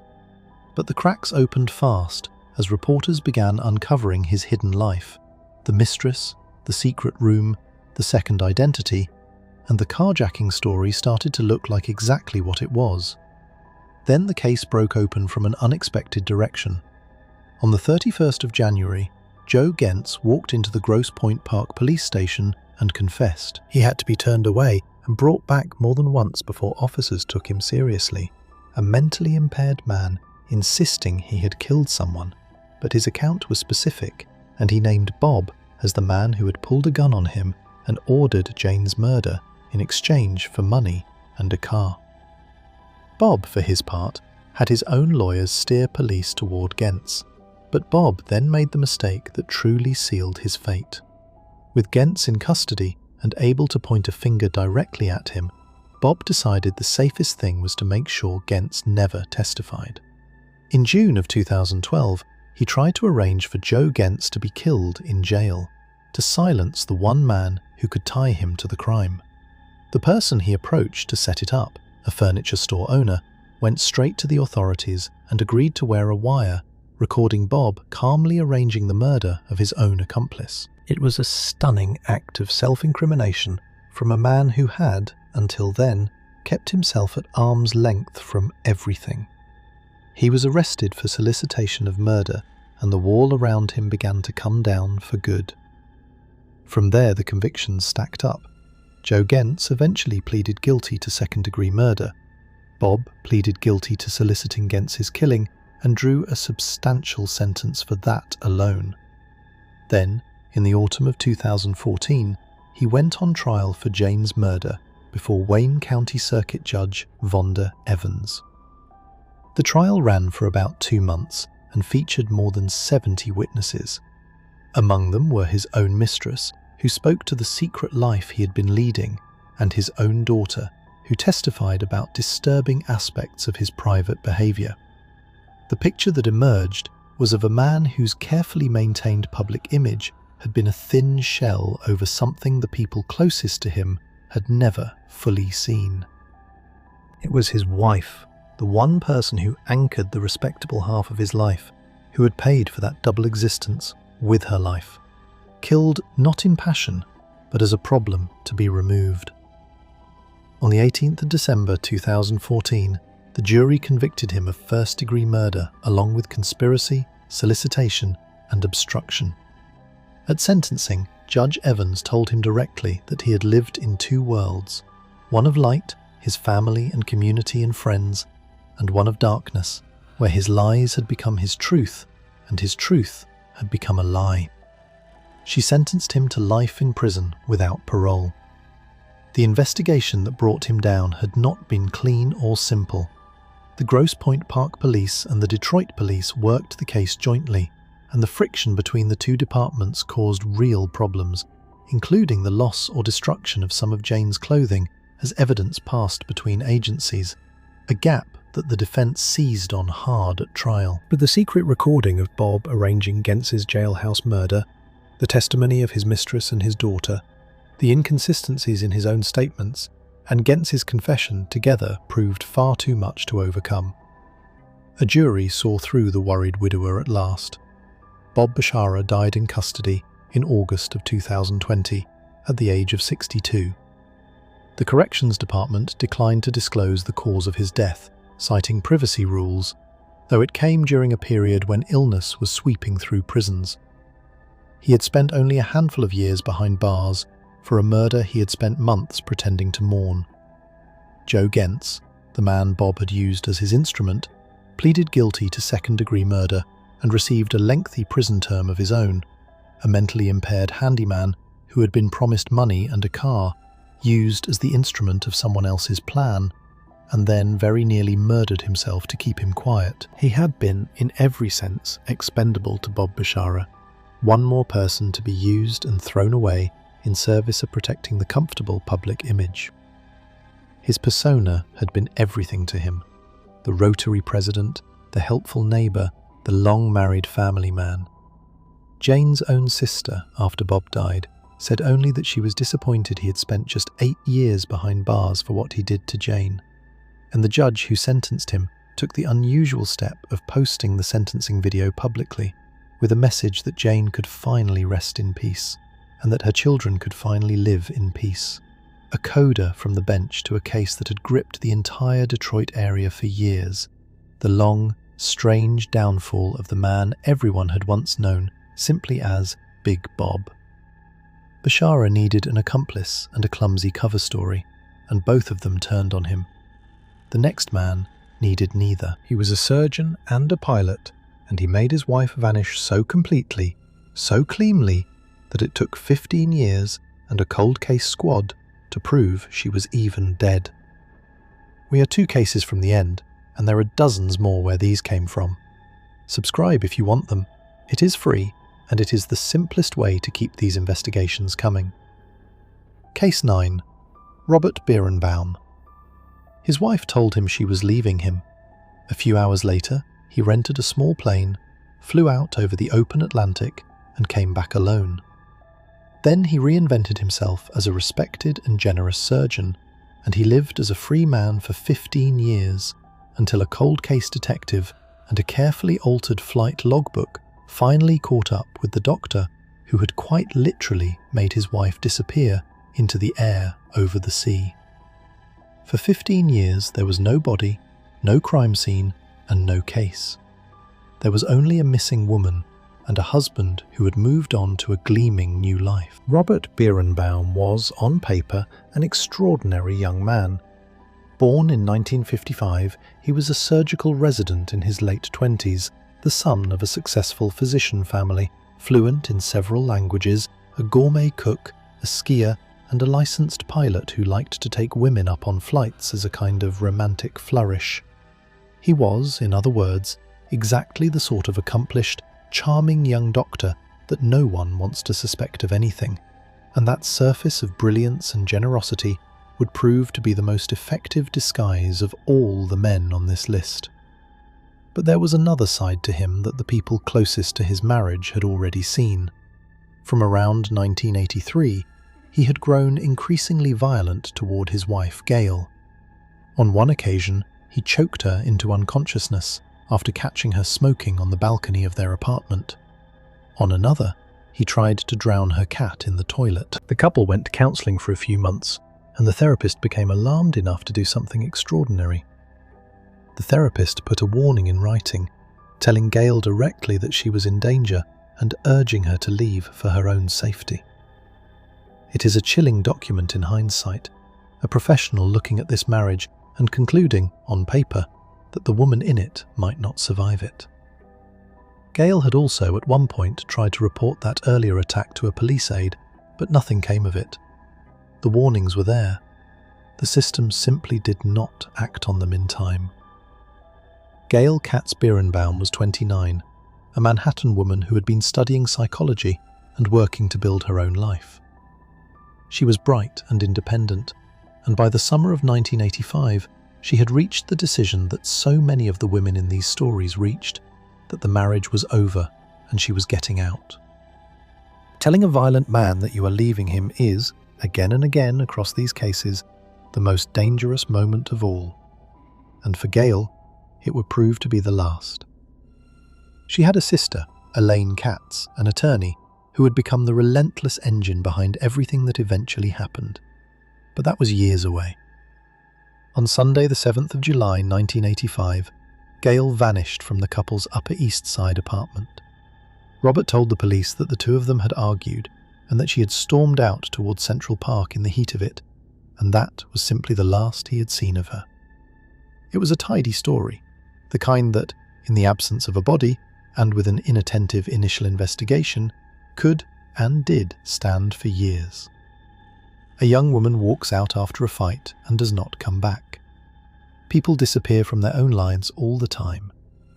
And so the story held, and Robert Birnbaum walked out of his first life and into a far more impressive second one. That same day, Robert did something he did not tell the detectives about. He drove out to an airport in New Jersey, rented a small Cessna, and flew a roughly 2-hour route out over the Atlantic Ocean toward the eastern end of Long Island.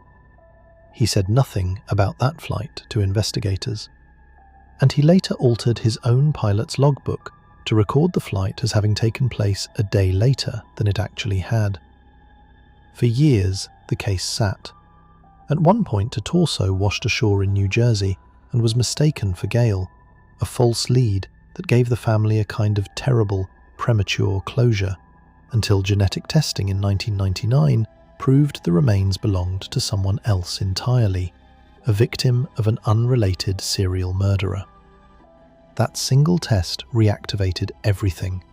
For years, the misidentified body had given Gail's family a kind of grim resting place for their grief, a belief that at least she had been found. When science took that away, it also took away the false ending, and it forced everyone to confront the fact that Gail had never been accounted for at all. The question of what had really happened to her on that July day in 1985 was suddenly, urgently open again. Because while Gail's case had gone cold, Robert had flourished. He had moved to Reno in Nevada and then to North Dakota. He had become a successful and respected plastic surgeon. He performed free reconstructive surgery for poor children in Mexico. He remarried to a fellow physician and had a daughter. He had spent 15 years constructing the portrait of a good man, a healer, a humanitarian, a devoted second husband, and the people in his new life found it impossible to imagine him capable of violence. One of the prosecutors who eventually faced him summed the whole thing up as a story of a man who was, in the end, Jekyll and Hyde. When detectives showed up at his door in North Dakota, he received them with perfect politeness, the very image of a wronged man whose first wife had simply run off long ago. His second wife believed in him completely. His colleagues believed in him. He had spent a decade and a half being, by every visible measure, a good and generous man. And that reinvention was itself the deception, a new identity built so convincingly that it functioned as an alibi all on its own. Who could believe that this respected healer, this man who fixed the faces of poor children for free, had killed his first wife and dropped her into the ocean? The unravelling came from a cold case squad in the Manhattan District Attorney's office, led by a detective named Andy Rosenzweig, who reopened the file in the late 1990s.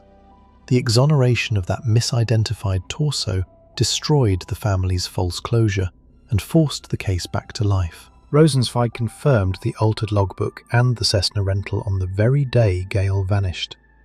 The therapist's written warning, Gail's earlier complaint that her husband had choked her, and her own confided plans to leave the marriage all combined into a clear and chilling motive. And a former girlfriend recalled a coldly revealing moment, a phone call Robert received in which authorities thought they might have found Gail, and his flat, unbothered reply that he doubted it was her. The detective who reopened the file had done the painstaking work that the original investigation never had. He confirmed that Birnbaum had rented that small plane from a New Jersey airport on the very day Gail vanished, and that the doctor had later gone back and changed the date in his own pilot's logbook to put the flight a day later, after Gail was already gone from the story he was telling. He re-interviewed the women who had known Birnbaum over the years, and their memories filled in the cold, telling details, including that flat, unbothered remark when authorities thought they had found Gail, his quiet certainty that it would not be her, because he was the only one who knew exactly where she was. In the year 2000, a Manhattan grand jury indicted Robert Birnbaum for second-degree murder. The trial took place that October, before Justice Leslie Crocker Snyder. The prosecution's theory, which Birnbaum himself would one day confirm, was that he had killed Gail in their bedroom after she told him she was leaving, placed her body in a duffel bag, driven to retrieve a car, driven out to the airport, rented the plane, flown low over the ocean and dropped the bag into the Atlantic. There was no body. There had never been a body, and there never would be one. And yet, after only about 5.5 hours of deliberation, the jury found him guilty, persuaded that a woman does not simply evaporate while her husband quietly rents a plane and flies out over the ocean on the very day she vanishes. He was sentenced to 20 years to life. He surrendered his medical licenses in New York, and the state of New Jersey moved to revoke his ability to practice there as well. And for 2 decades he maintained, through appeal after appeal, that he was an innocent man wrongly convicted, that his wife had simply walked out of their apartment one summer afternoon and never been seen again. He clung to that version of events long after a jury had rejected it, long after the altered logbook and the rented plane had told the real story for him, and long after everyone around him had stopped believing the respected, gentle surgeon could not have done it. Then, at his first parole hearing in December of 2020, after 35 years of denial, Robert Birnbaum finally told the truth. He admitted that he had attacked Gail, that he had taken her life, that he had then gone flying and taken her body out of the aeroplane over the ocean. He explained it, weakly, by saying he had been immature and had not understood how to deal with his own anger. Parole was denied. It has been denied again since, and his hearings now come around roughly every 2 years. It is worth sitting for a moment with how close this man came to never being charged at all. There was no body. There was no confession for 35 years. The original police response in 1985 had been so inadequate that one prosecutor would later say that if it had happened in the present day, Birnbaum would have been in handcuffs almost immediately. Instead, he got 15 free years and a second life. It took a cold case squad, a piece of DNA science that did not exist in 1985, and the unrelenting advocacy of Gail's sister to finally close the trap. Gail's sister, Elaine, turned her grief into advocacy, lending Gail's name to a domestic violence awareness effort so that other women might be heard before it was too late.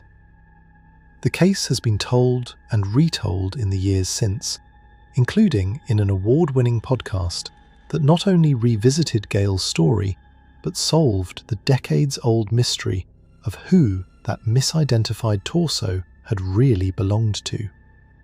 But the heart of it remains a single, staggering act of arrogance. A man who believed that if there was no body, there could be no crime, and who was very nearly right. It was not forensic science that first undid him, but the memories of the people who had watched him lie, and the patience of a sister who never let her go. Birnbaum's lie bought him 15 years of freedom. The final man on this list bought himself 18, and he did it after wiping out not just a wife, but his mother and all 3 of his children, then switching off the lights one by one and disappearing into a brand new identity as a quiet, church-going accountant. Case 10. John List. He was a Sunday school teacher, a Boy Scout leader, and a bank executive who left for the office every single morning in a pressed suit and tie. There was only one problem. He had lost that job, and rather than admit the failure to his family, he killed his wife, his elderly mother, and his 3 children, turned off the lights of the house one by one, and vanished for 18 years into a brand new life as a respectable family man in another state. John Emil List was born in 1925 in Bay City, Michigan, the only child of devout German-American Lutheran parents. He served in the Army during the Second World War, earned business and accounting degrees from the University of Michigan, and built a life that looked, from every angle, like the model of mid-century American respectability. He was a Sunday school teacher and a Boy Scout leader. By the mid-1960s, he had risen to vice president and comptroller of a bank, and he moved his family into Breeze Knoll, a sprawling 19-room Victorian mansion in Westfield, New Jersey. But by 1971, the foundation was gone. He had been laid off when the bank closed.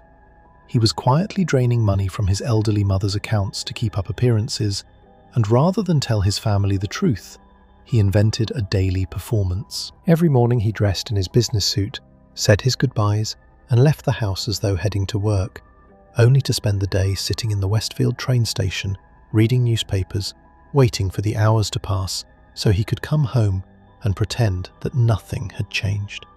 It is one of the strangest details in all of American crime.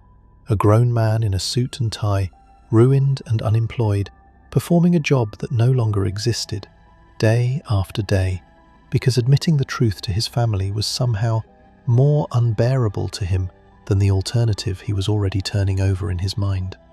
His family did not know. His wife, Helen, was 46. His mother, Alma, was 84. His daughter, Patricia, was 16. His son, John Frederick, was 15. His youngest son, Frederick Michael, was 13.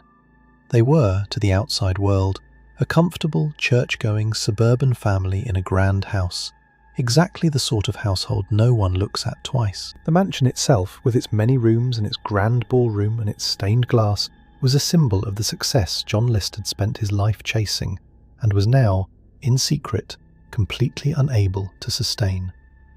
The house had become a monument to a status he had already lost, and he could not bear for his wife, his mother, or his children to ever know it. Helen had her own quiet struggles. The children were ordinary teenagers and a young teen, with school and friends and a soccer team and the whole open future that should have belonged to them. None of them had any idea that the man who left for work each morning had already begun, in his own mind, to plan their end. On the 9th of November 1971, John List drove his 3 children to school as usual, and then he returned to the empty mansion.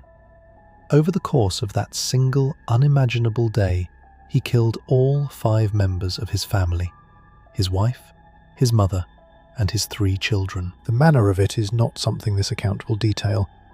What the record shows is the cold, methodical normalcy he wrapped around it. In the afternoon, before the day was done, he even went to watch his older son play in a soccer game, sat in the stands like any other father, and drove the boy home. By the end of the day, every person who had trusted him in that house was gone. The youngest had been killed earliest, the oldest last, and in between, their father had moved through the day with a composure that is almost impossible to comprehend, running errands, going to the bank, even sitting in the stands at a soccer game. It was the same icy normalcy he had used to hide his unemployment, now turned to a far darker purpose. What he did next is what made the case infamous. He carried the bodies of his wife and his 3 children into the mansion's grand ballroom, the showpiece of the house, and laid them out in a row on sleeping bags, while his elderly mother was left in her own attic apartment upstairs. It was an eerie, almost ceremonial arrangement that investigators would never forget. Then he set about the long, deliberate work of buying himself time to escape. He wrote notes to the children's schools excusing their absences, claiming the family had gone to visit relatives.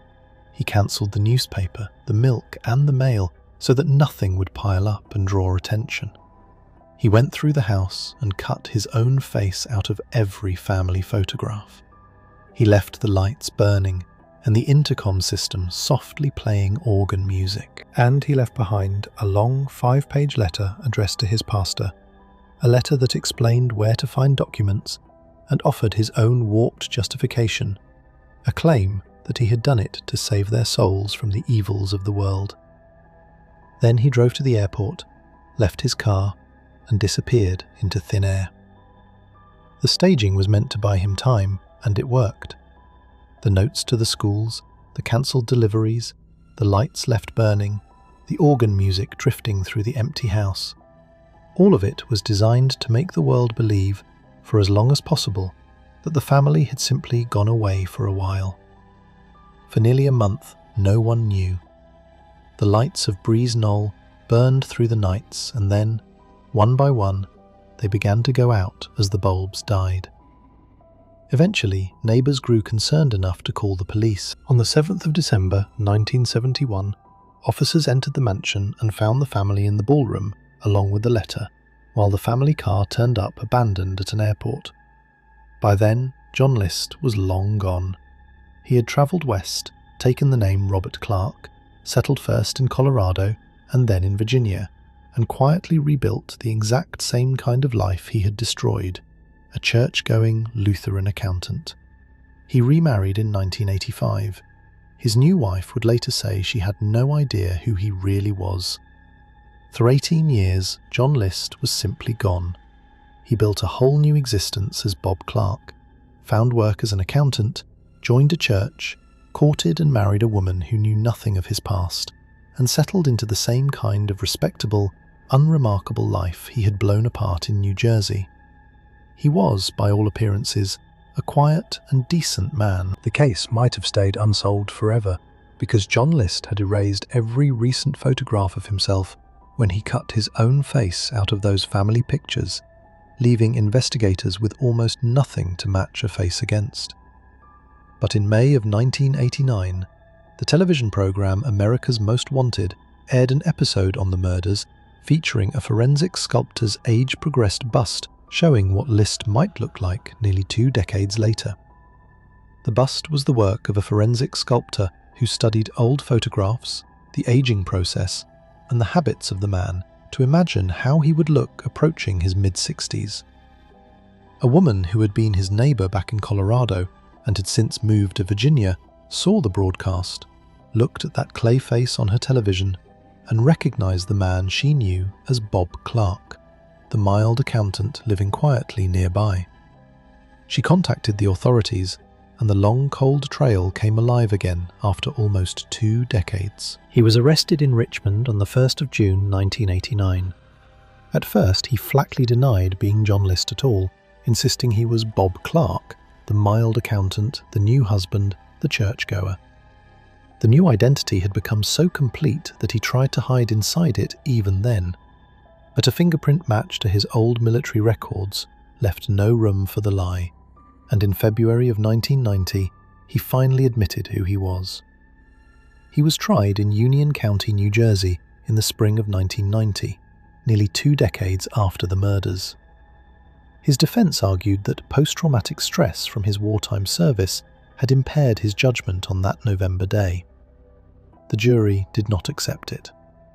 They had heard the cold particulars of how the day had unfolded, the errands, the soccer game, the careful staging, the 18 years of comfortable life that followed, and they convicted him on 5 counts of first-degree murder, 1 for each member of the family he had wiped out. At sentencing, the judge handed down 5 consecutive life terms and delivered words that have outlived the man, declaring that List should have no hope of ever again breathing the free air that graces the lives of law-abiding people, and that after 18 years, 5 months, and 22 days, it was time for the voices of Helen, Alma, Patricia, Frederick, and John to rise from the grave.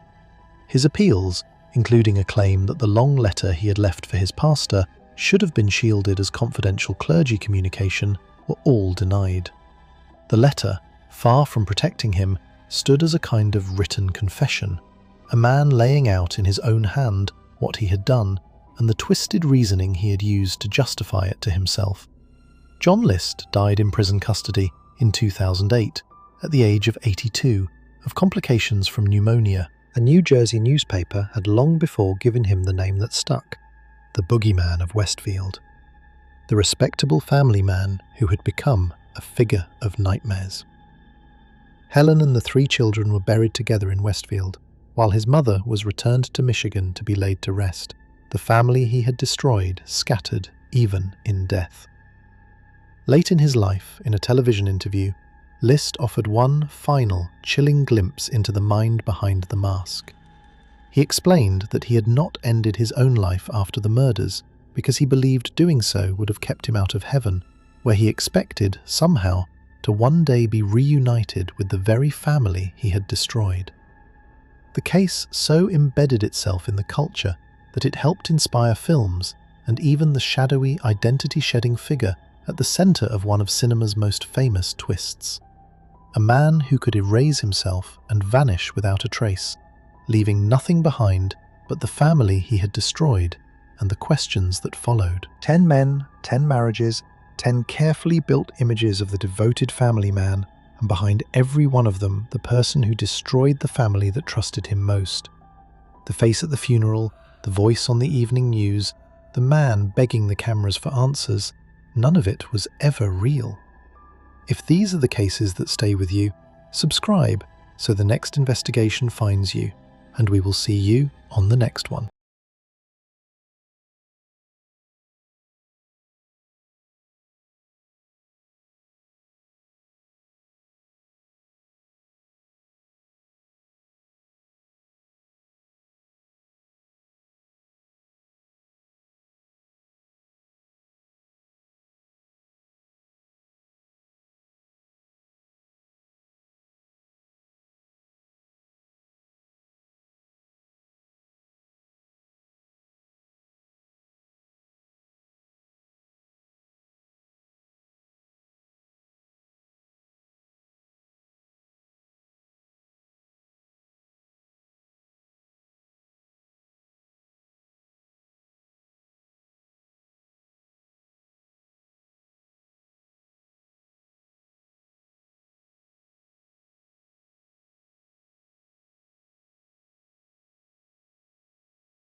A black and white surveillance still from a bank security camera. The Sunset District of San Francisco. The morning of April 15th, 1974. 5 figures in dark coats stand inside a Hibernia Bank branch on Noriega Street. The third figure from the camera wears a dark beret and holds an M1 carbine across her body. She is 19 years old. I have gone back to this photograph more often than I can explain. Her name is Patricia Campbell Hearst. She is the granddaughter of William Randolph Hearst, who built the largest newspaper and magazine empire the United States had ever seen, and who became, in Orson Welles' hands, the model for Citizen Kane. 70 days before a security camera recorded her holding that carbine, she was a sophomore at UC Berkeley studying art history, engaged to be married, living in a rented apartment in a quiet part of Berkeley. 70 days before this photograph, 3 strangers broke down her door. Consider what is known. On the evening of February 4th, 1974, armed members of a group calling itself the Symbionese Liberation Army beat her fiancé with a wine bottle and carried her out of her apartment in the trunk of a stolen car. 70 days later, she was robbing a bank with them. By every account, the surveillance footage and the witnesses on the floor could support, of her own apparent volition, under the name Tanya. 1 month after the robbery, she watched 6 of her captors burn to death on live television from a motel room, while 400 Los Angeles police officers surrounded a single house. She spent the next 16 months as a fugitive. She was a getaway driver at a robbery in which a mother of 4 was shot dead. And when the FBI finally arrested her, she gave her occupation as urban guerrilla and raised a clenched fist for the camera. Her lawyer was F. Lee Bailey. Her psychiatric experts were the Department of Psychiatry at UCLA, the Yale professor who had written the post-war textbook on coercive persuasion, and the Berkeley psychologist who pioneered the clinical study of cults. None of them charged a fee. On the witness stand, she invoked the Fifth Amendment 42 times. She was convicted, sentenced to 7 years, and served about 22 months. 1 president commuted her sentence. A second president pardoned her on his last day in office, in the same batch of pardons as the fugitive financier Mark Rich. And she is, by every public account, fine. She married one of her bodyguards. She lives in Connecticut. In 2015, her dog won its group at the Westminster Kennel Club Dog Show. These facts are in the public record. They are also not the strangest part of the story. This is the story of how the granddaughter of America's first newspaper baron was kidnapped at 19, photographed robbing a bank with her captors at 20, convicted of armed bank robbery at 22, and pardoned by a sitting president at 46. It is also the story of what the same federal case file produced for the people standing next to her in that photograph, none of whom were named Hearst. I want to start with the photograph. Chapter 1. The photograph exists because the Hibernia Bank, like every bank, kept a camera running over its lobby. At approximately 9:45 on the morning of April 15, 1974, 5 members of the Symbionese Liberation Army entered the Sunset District branch at 1450 Noriega Street. Donald DeFreeze went over the railing toward the tellers. 2 of the women, Nancy Ling Perry and Patricia Soltysik, covered the floor. A 5th member, Camilla Hall, waited in the getaway car, and near the center of the frame, holding an M1 carbine and announcing her own name to the customers lying on the tile, was Patricia Hearst. She told the bank she was Tanya. She told them she was Patricia Hearst. By the accounts of the people on the floor, she said both. She wanted to be recognized. The whole point of the exercise was that she be recognized. The robbery took less than 4 minutes. The group left with $10,692.51. On the way out, 2 bystanders were shot and wounded.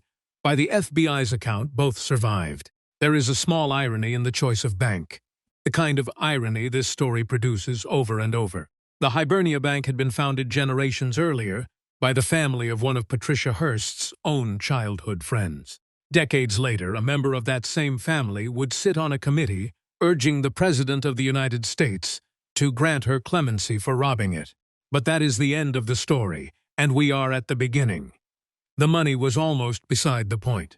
The SLA did not rob the Hibernia Bank because it needed $10,000, though it did need the money and spent it within weeks on rent and vehicles. It robbed the Hibernia Bank because the bank had a camera, and because the most famous missing person in the United States could be made to stand in front of that camera holding a rifle. It worked better than the group could have planned. I want to sit with what the photograph actually shows. A young woman in a dark coat and a beret. A carbine held at waist height, the barrel angled down and to the side. Behind her, a bank lobby like 10,000 other bank lobbies. Her expression is hard to read, which is part of why the image has lasted. You can read it as fear. You can read it as conviction. You can read it as the flat affect of someone who has not slept properly in 70 days. The photograph does not tell you which, and everyone who has looked at it for 50 years has brought their own answer. The image went out on the wire services within hours. It ran on the front pages of newspapers that her own grandfather's company had spent decades competing against. Within weeks, it was a magazine cover. Within months, it was a poster on dormitory walls. The carbine and the beret became, almost immediately, a kind of shorthand, the way a single image sometimes detaches from its event and starts to mean things on its own. The girl on the surveillance camera was no longer only a kidnapping victim. She was a photograph, and the photograph said something the kidnapping alone had not. What it said depended entirely on what you already believed. To the FBI, the photograph was evidence of a federal crime. To parts of the radical left, it was a recruitment poster, proof that even a daughter of the ruling class could be turned.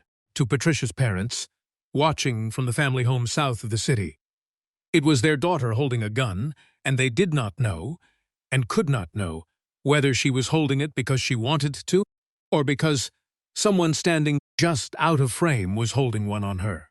A federal jury would eventually decide that question. It would decide it against her. But the jury would not see the photograph the way the public saw it. It would see it as one frame in a much longer sequence, set against 57 days in a closet, a small stone medallion, and 42 refusals to answer. We will get to all of that. There is a thing photographs do that words cannot. A sentence argues. A photograph simply asserts that this happened, that this person stood in this place, holding this object, and leaves the why to the viewer. The Hibernia still asserted that Patricia Hearst stood in a bank with a rifle. It did not, and could not, say whether she was a victim or a soldier. 50 years of argument have not settled it, because the argument is not really about the photograph. It is about what a person is, and whether a person can be unmade and remade in 70 days, and whether, if she can, she is responsible for what the remade version does. For now, the photograph. April 15, 1974. 70 days after a doorbell rang in Berkeley. Chapter 2. Benvenue Avenue, 2603. Benvenue Avenue is a two-story building on a quiet residential block in the Elmwood neighborhood of Berkeley, a few minutes south of the university. In 1974, apartment number 4 was a ground-floor unit rented by a young couple. The man was Stephen Weed, 25 years old, a graduate of Princeton, working as a mathematics teacher. The woman was Patricia Hearst, 19, a sophomore at the university across town. They had met at the Crystal Springs School for Girls in Hillsborough, where Weed had been hired to teach and where Patricia had been a student. She was 17. He was her teacher. By both of their later accounts, the relationship became romantic while she was still enrolled. By the standards of the school that employed him, this was not a small thing. By the standards of 1971, it drew less comment than it would now. They became engaged. They moved to Berkeley. She enrolled at the university. They were, by every contemporary account, an ordinary couple in an ordinary apartment. On the evening of February 4, 1974, at approximately 9:17, the doorbell rang. A young woman stood at the door. She said she had been in a car accident and needed to use the telephone. When Weed opened the door, 2 armed men forced their way in behind her. One of them struck Weed with a wine bottle. He managed to break away and escape out the back. The intruders dragged Patricia Hearst out of the apartment, put her in the trunk of a car they had stolen for the purpose, and drove away. A neighbor who came out to see what was happening was shot at. Within a few minutes, it was over. I want to register what the apartment was, because the rest of the story can make it easy to forget. It was the home of two people in their early 20s. There were dishes in the kitchen and coarse reading on the table. Whatever anyone would later come to think of Stephen Weed, and a great many people would come to think a great deal about Stephen Weed. On the night of February 4th, he was a man who answered his own door and was beaten with a bottle for it. Whatever Patricia Hearst would become to the public over the next 2 years, on the night of February 4th, she was a 19-year-old carried out of her home in the trunk of a car by people she had never met. The kidnapping was not at first about Patricia Hearst as a person. The SLA had not been following her. They had been looking for a target, someone whose name would force the machinery of the state and the press to pay attention. And in Northern California in 1974, there was no more useful name than Hearst. She was chosen because of her grandfather. She was, in the most literal sense, taken for what her family was. The response was immediate and enormous. The kidnapping led every newscast in the country. The FBI opened what would become one of the largest investigations in its history, eventually assigning hundreds of agents to the case. Reporters camped outside the family home south of the city. The story had everything the press of the period wanted: a beautiful young heiress, a radical underground cell, a famous name, a father who controlled a newspaper empire and could not for once control the story his own papers were running. And the family itself, which had spent 3 generations and an immense fortune making the Hearst name mean something, waited to find out what the people who had taken their daughter would ask for. Kidnapping as a crime has a logic. The kidnapper wants money. The family pays it. The exchange is made. The Hearst family was prepared, by wealth and by temperament, for that transaction. When the demand came, it was not that transaction at all. The SLA did not ask for money, at least not for itself. It asked the Hearst family to feed the poor of California. It had turned a kidnapping into a piece of political theater, and it had cast Randolph Hearst against his will in the role of the ruling class father who would be made to demonstrate, in public, exactly how much his daughter was worth to him. If you have made it this far, you should probably subscribe. It is free, and it is what keeps these coming. Chapter 3. Hillsborough. To understand why the Hearst name was worth a kidnapping, you have to go back 2 generations, to the man whose name was on the buildings. William Randolph Hearst was born in San Francisco in 1863, the only child of a mining millionaire. He took over a single newspaper, the San Francisco Examiner, in his 20s, and over the next 40 years built it into the largest media empire the country had ever seen. At its peak in the mid-1930s, the Hearst organization owned 28 major newspapers and 13 magazines, along with newsreel and radio operations. He more or less invented the modern American tabloid. He was widely blamed for helping push the country into war with Spain to sell papers. He built a castle on a hill above the Pacific at San Simeon with 38 bedrooms in the main house alone, and filled it with European art bought by the crate. When Orson Welles wanted a figure to stand for the American magnate, whose money had bought him everything except the one thing he wanted, he chose Hearst. And Hearst spent heavily and unsuccessfully trying to bury the film. When he died in 1951, his estate was valued at around $200 million, something close to $2.2 billion in today's money. His son, Randolph Apperson Hearst, Patricia's father, inherited a share of the empire and the running of its San Francisco flagship. By 1974, he was president and editor of the San Francisco Examiner and chairman of the board of the Hearst Corporation. His personal fortune would later be estimated near $1.8 billion, placing him on the Forbes 400. Patricia's mother, Catherine Wood Campbell Hearst, was a conservative Catholic Republican who served for 20 years on the Board of Regents of the University of California. Catherine Hearst is worth slowing down on because she is the hinge between the 2 halves of this story. As a regent, she had supported restrictions on who could speak on University of California campuses, and she had advocated for the removal of a young communist philosophy lecturer named Angela Davis from a teaching post at UCLA. Davis was, in 1970, charged with murder and kidnapping in connection with a courthouse takeover she had not personally taken part in, tried, and acquitted. She had been defended by an international solidarity campaign. Hold the two women side by side. A black communist academic prosecuted by the state of California, saved by a global left-wing movement, and the white Republican regent who wanted her fired, whose own daughter was about to be prosecuted by the United States, and saved, in the end, by something else entirely. We will come back to both of them. This is the family Patricia Hearst was born into in 1954, the third of 5 daughters. She grew up in Hillsborough, an enclave of large houses on the peninsula south of San Francisco, where most of the homes sat behind gates. She went to private schools, Crystal Springs in Hillsborough, Santa Catalina in Monterey, a year at Menlo College before she transferred to Berkeley. To the south, the family had Hearst Castle, by then being handed over to the state of California as a museum, and the 82,000-acre ranch that surrounded it. The distance between two addresses is worth holding. Hillsborough sits on the peninsula south of the city.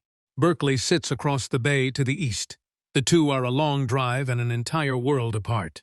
Patricia Hearst had moved, in the ordinary way of a 19-year-old, from the first to the second.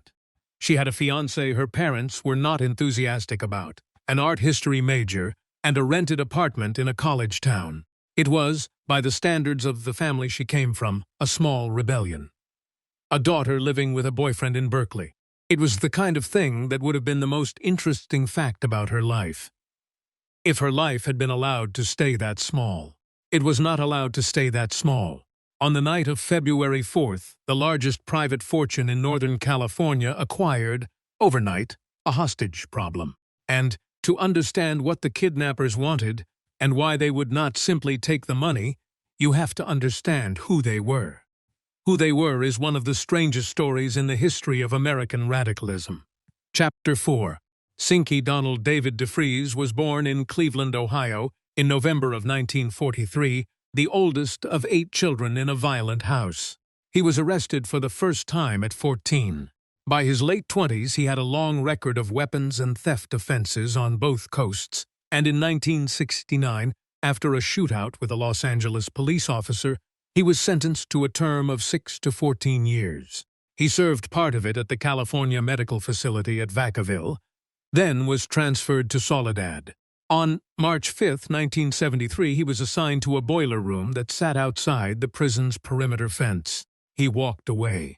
The state of California, which had built an elaborate apparatus to keep men like Donald DeFries inside, had assigned him to a work detail on the wrong side of the wall, and he simply left.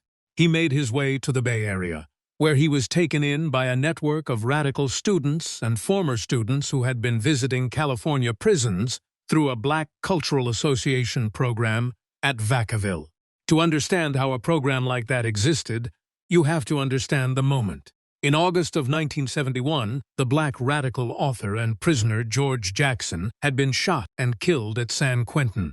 His death had turned a generation of Bay Area activists toward the cause of black prisoners, and the prisons had opened their doors, a little, to outside visitors who came to tutor and to talk politics. The program at Vacaville was one of these. It was meant to educate inmates. By 1973, some of the people drawn into its orbit were ready to do more than educate. DeFries, the escaped convict, with a gift for a certain kind of rhetoric, became their leader. He took a new name, Sinky Montum, after a leader of a 19th-century slave ship revolt. He gave the group a name as well, the Symbionese Liberation Army, from symbiosis, the idea of unlike bodies living as one. The group adopted a 7-headed cobra as its emblem and a slogan about death to the fascist insect that preys upon the life of the people. The rhetoric was enormous. The organization behind it was almost nothing. Here is the entire army. Donald DeFries, an escaped convict. Patricia Soltysik, a co-founder who had been close to DeFries.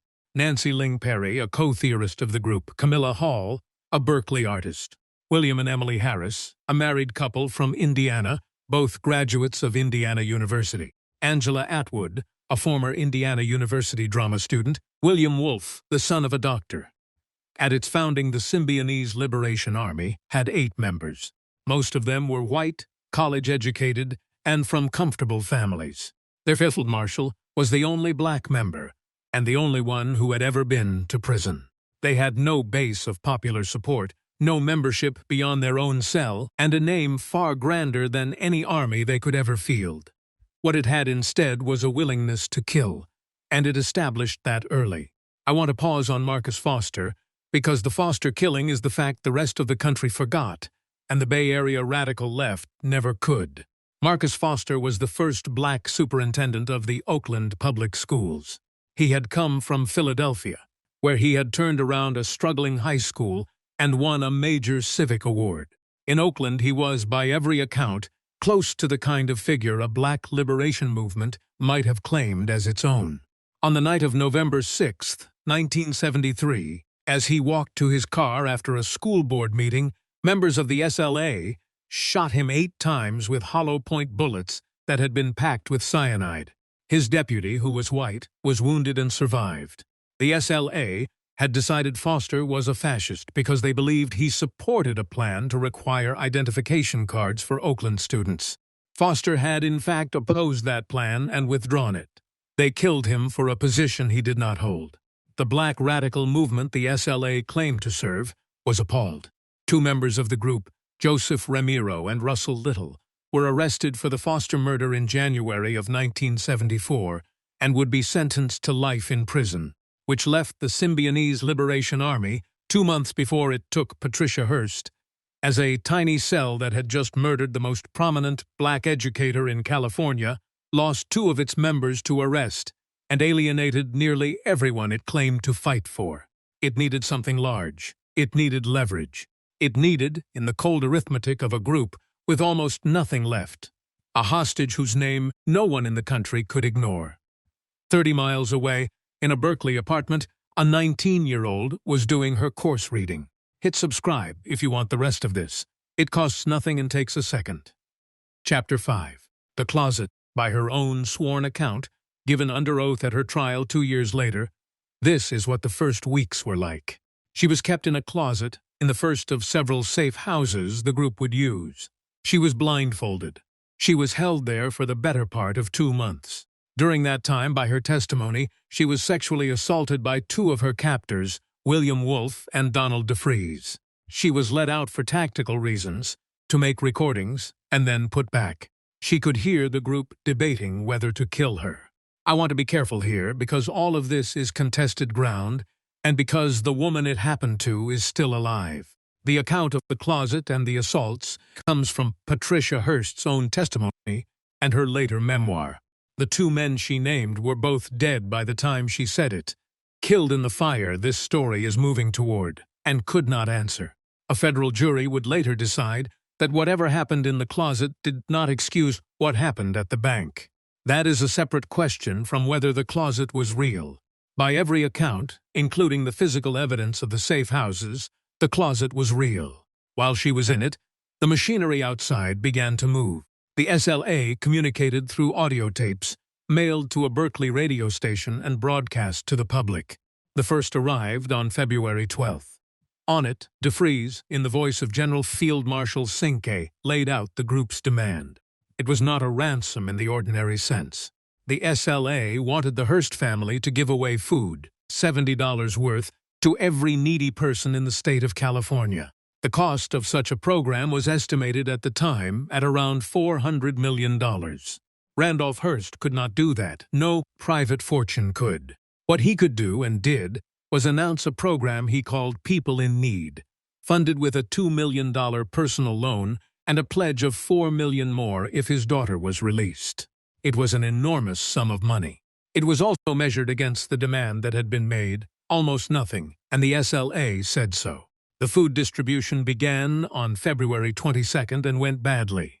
At the first site in Oakland, crowds surged, food was thrown from the backs of trucks, and people were hurt. The images that resulted of poor Californians scrambling for groceries pitched into the street went out across the country and satisfied no one. DeFreeze called the program a mockery and refused to release her. There was a second demand running underneath the first, And it tells you something about how the group thought. Catherine Hurst, Patricia's mother, was up for reappointment to the University of California Board of Regents during the captivity. The SLA let it be known that they would consider her acceptance of the post an act of war against the people and a threat to her daughter's life. Governor Ronald Reagan offered to hold the seat open. Catherine Hurst refused the accommodation and accepted the reappointment anyway. Her daughter was in a closet, and the group holding her had named a price in her mother's public conduct, and her mother declined to pay it. There are several ways to read that decision. None of them are simple. Consider what these weeks would do to a person.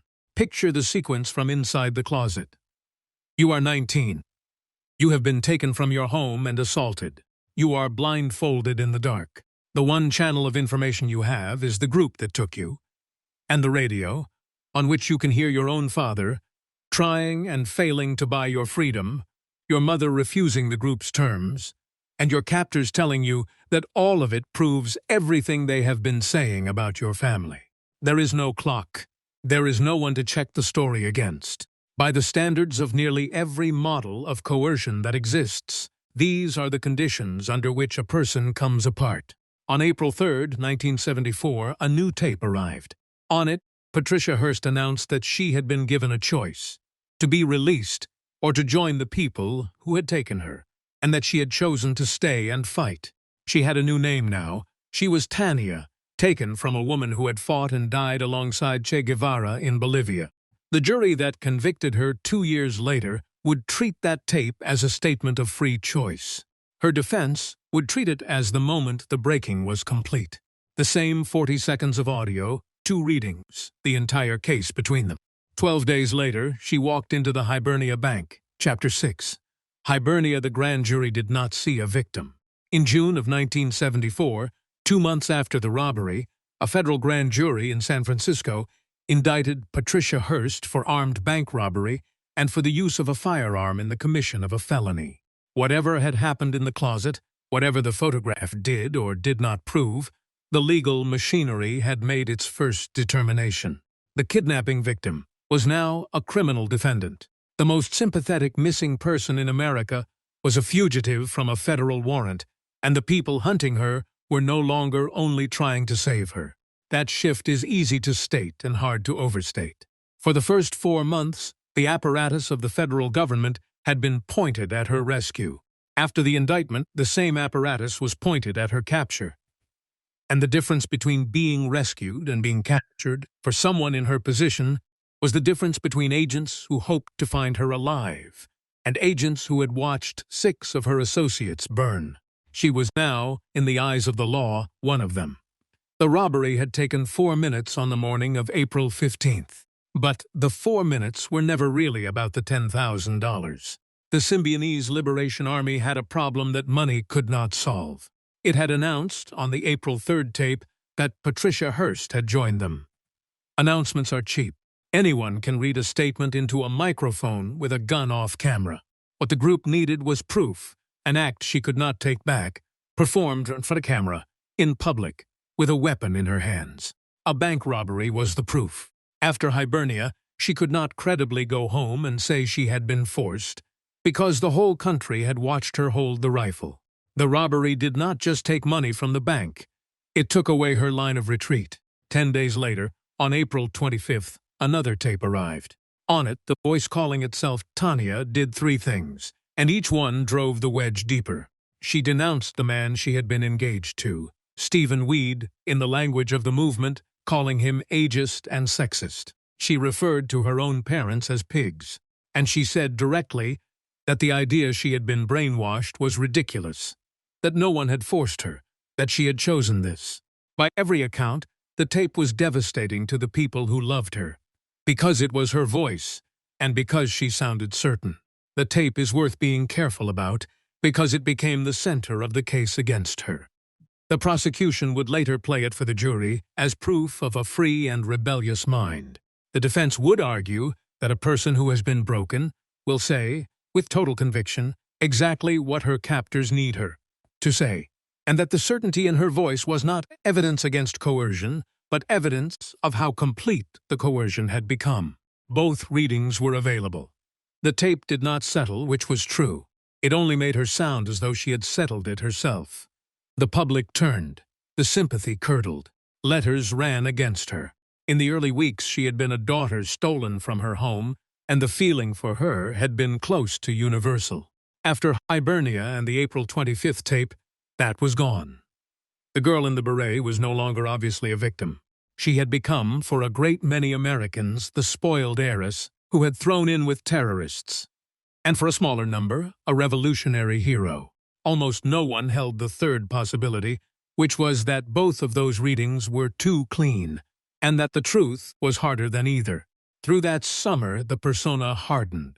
In the communiques that followed, the voice was consistently Tanya, never Patricia, and the writings grew more fluent in the group's politics, more assured in their contempt for the world she had come from. To the people reading them in 1974, the fluency looked like proof. A genuine captive, they reasoned, would slip, would signal, would find some way to say, "Help me." This voice never did. What that fluency actually proved is the question the next 2 years would turn on, and it is not a question the writings themselves can answer. A person performs most convincingly when the cost of an unconvincing performance is death. That is true of a hostage, and it is true of a convert, and from the outside the two can produce the same paragraph. By every account that survives, the group did not slow down. Through the spring of 1974, the SLA moved between safe houses in the Bay Area and then made a decision that would destroy most of it. It went south to Los Angeles, a city where it had no contacts and no safe houses, and where it did not know it was walking into the last month of its own existence. Subscribing is how stories like this keep showing up in your feed. It is free. Chapter 7. East 54th Street. The end began with a shoplifting arrest. On the afternoon of May 16, 1974, 3 members of the SLA pulled up outside Mel's Sporting Goods in Inglewood, in suburban Los Angeles. William Harris went inside to buy supplies. He was caught trying to shoplift a small item, and as a store employee confronted him, a .38 caliber pistol slipped from his waistband. The employee grabbed him and tried to handcuff him in the doorway. Emily Harris was with him, and across the street, in a van, sat Patricia Hearst, an automatic carbine across her lap. What she did next was, by the reckoning of the jury that would later judge her, the single most damaging thing she did in 19 months. She raised the carbine and emptied the magazine, firing across a public street into the front of the store to cover the Harrises. No one was holding a gun on her. She was alone in the van. The doors were not locked. She could have driven away or done nothing, and no one in the SLA would have known until it was too late to stop her. Instead, she laid down covering fire for the 2 people closest to her in the group, and the Harrises broke free and ran to the van, and the 3 of them fled together. They abandoned the van a short distance away and took a car at gunpoint from an 18-year-old named Tom Matthews, whom they held for about 12 hours before letting him go. What Patricia Hearst said to Tom Matthews during those hours would come back at her trial. For now, it's enough to say that the 3 of them spent the night moving around Los Angeles, and that this is the reason they were not in the house on 54th Street the next day, because the police had found the house. The Mel's incident had given the FBI and the LAPD the thread they needed.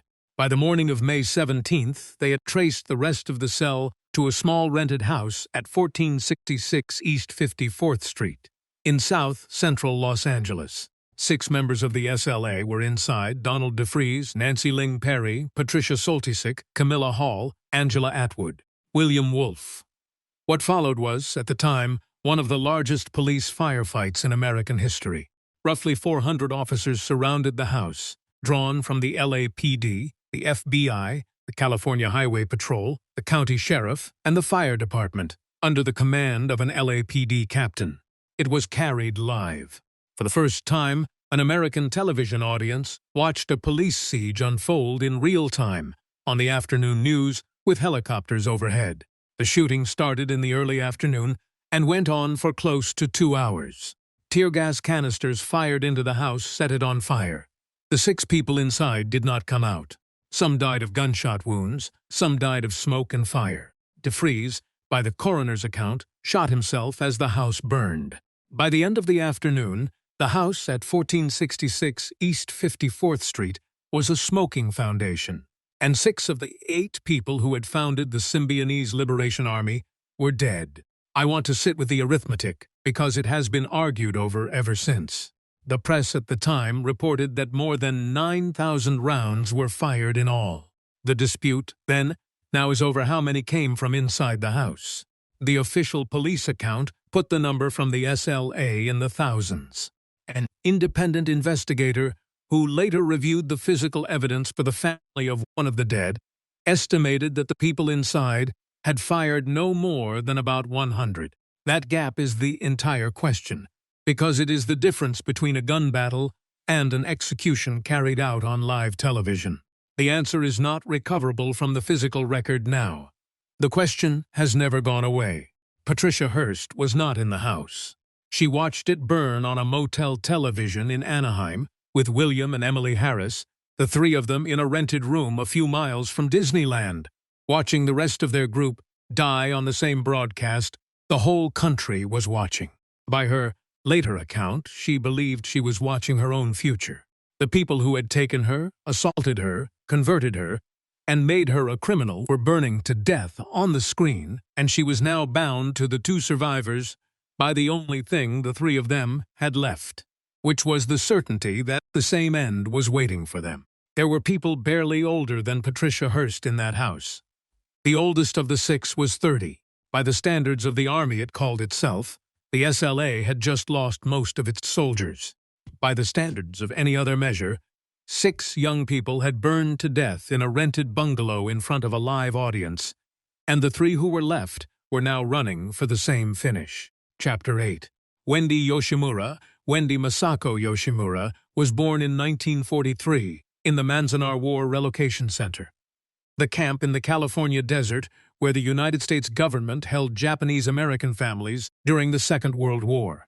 She grew up to be an artist in Berkeley, and by the early 1970s she was a political fugitive, wanted on charges connected to a Berkeley garage that police had found packed with explosives. She had been living underground for 2 years when the surviving remnant of the Symbionese Liberation Army needed somewhere to disappear. She helped them do it. After the fire in Los Angeles, the 3 survivors, Patricia Hearst and William and Emily Harris, made their way north and then east, helped across the country by a sports activist named Jack Scott, who hid them for a time on a farm in rural Pennsylvania. This is the period the public record is thinnest on, and the period Patricia Hearst has said the least about in the decades since. For most of a year she lived in farmhouses and apartments in Pennsylvania, and then back in California, with no closet, no blindfold, and no gun held to her head. The people who sheltered them in those months were not the Symbionese Liberation Army, which had effectively ceased to exist in the fire. They were a loose and shifting network of the radical underground, sympathizers willing to drive a fugitive across a state line or rent an apartment under a false name. It was, by the standards of the FBI's effort against them, an astonishingly thin thread, and yet for more than a year it held. One of the largest manhunts the Bureau had ever mounted could not find a famous heiress traveling under invented names in borrowed cars, in part because the people who might have turned her in were the same people who believed, rightly or not, that turning her in meant handing her to the agency that had presided over the fire. What those 16 months looked like is the hardest part of the story to fit into either of the easy versions. The kidnapping victim version has trouble with them, because a kidnapping victim given a year of unguarded days tends to leave, and she did not. The willing revolutionary version has trouble with them too, because a committed soldier does not usually spend the year baking bread on a farm and drifting, which by several accounts is closer to what the year actually was. She was not chained up. She was also, by her own account, certain that if she walked into a police station she would be killed, either by the police who had just burned 6 of her associates alive on television, or by the 2 associates she was now living with. On the evidence of the previous May, both of those fears were reasonable. A person can be unchained and unfree at the same time. The law does not have a clean category for that. And her case is the reason a great many people learned it did not. The group, now tiny, kept robbing banks. On the 25th of February 1975, it robbed a bank in the Sacramento area.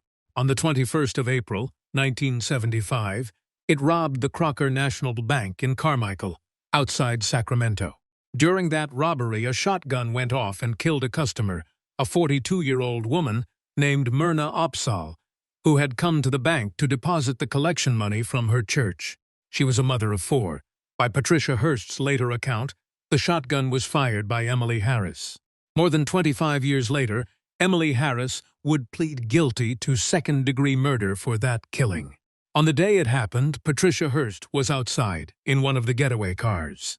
Myrna Opsahl is the person this story most often forgets, and she is worth slowing down on because she is the one entirely innocent party in the whole affair who paid the whole price. She was not a radical, or a Hearst, or a police officer. She was depositing church money on a Monday morning. The robbery that killed her did not make the iconic photograph, did not produce a famous trial, and did not end in a presidential pardon. It produced a dead woman and, a quarter of a century later, a set of guilty pleas. On September 18, 1975, the running ended. The FBI located Patricia Hearst and Wendy Yoshimura in a second-floor apartment at 625 Moore Street in San Francisco. The Harrises were arrested a few miles away the same day. There was no shootout this time, no fire, no 400 officers. 2 agents knocked, and it was over. At the booking that followed, Patricia Hearst was asked her occupation. She gave it as urban guerrilla. Asked her affiliation, she named the Symbionese Liberation Army. For the camera, she raised a clenched fist over her head and smiled. She was 21 years old. After her conviction, her bail would be set at $1.5 million, and her father would post it. She had been gone, in one form or another, for 19 months. Her family retained F. Lee Bailey. If you are still watching, you are who I make these for. Subscribe and I will keep making them. Chapter 9. Bailey, a low-effect zombie. That was, in substance, how the clinical psychologist Margaret Singer described Patricia Hearst when she examined her in the fall of 1975, shortly after the arrest. Singer found that the young woman's measured intelligence had dropped sharply from where it had been before the kidnapping, and that the person in front of her was flattened, blunted, and not fully present. It was the assessment of a defense expert, and it became the spine of the case that F. Lee Bailey built. Bailey was, in 1976, the most famous criminal defense lawyer in the United States. He had defended the physician Sam Shepard and the man known as the Boston Strangler. He took the Hearst case and built it around a single argument. Everything Patricia Hearst had done from the closet onward, including the Hibernia robbery, was the product of coercive persuasion, of brainwashing, and she had acted throughout under a genuine and immediate fear for her life. To make that argument, he assembled an extraordinary bench of experts, and not one of them charged a fee. The chairman of the Department of Psychiatry at UCLA examined her and called her a classic case of coercive persuasion. A Yale psychiatrist who had written the foundational post-war study of thought reform, built on the experience of prisoners of war, interviewed her for about 15 hours and concluded that she met every criterion of a coerced prisoner. Margaret Singer, from Berkeley, supplied the clinical assessment. A hypnosis specialist from the University of Pennsylvania rounded out the group. This was, by any measure, close to the most distinguished psychiatric defense ever assembled for a single American defendant, and it was donated. The prosecution had its own psychiatrists, who reached the opposite conclusion. One testified that Hearst was a strong, willful, independent person who had been bored and dissatisfied and in poor contact with her family, and who had joined the SLA by an act of free will. Another called her a rebel in search of a cause. The trial, in the end, came down to a contest between 2 sets of expert witnesses describing the same young woman in opposite terms, and to the judgment of 12 jurors about which set to believe. The judge made 2 rulings that shaped everything that followed. He allowed the prosecution to play the tapes and read the writings she had made as a fugitive, including the April 25th tape, as evidence of her state of mind at the robbery. and he kept from the jury the long written report the defense psychiatrists had prepared, the document that laid out the coercion case in its fullest form. He also instructed the jurors that for a defense of duress to apply, Patricia Hearst must have been under an immediate threat of death at the moment of the robbery. Bailey believed that instruction destroyed his case, because the entire point of the brainwashing argument was that the coercion no longer needed a gun in the room by the 15th of April. It had already done its work. 3 facts in the end sank her. The jurors said so afterward. The first was the carbine at Mel's, fired across a public street from an unlocked van with no one guarding her. The second was a small object found on her when she was arrested. It was a stone medallion carved with an Olmec monkey face, given to her by William Wolfe, one of the 2 men she had testified raped her in the closet. The prosecution asked the obvious question.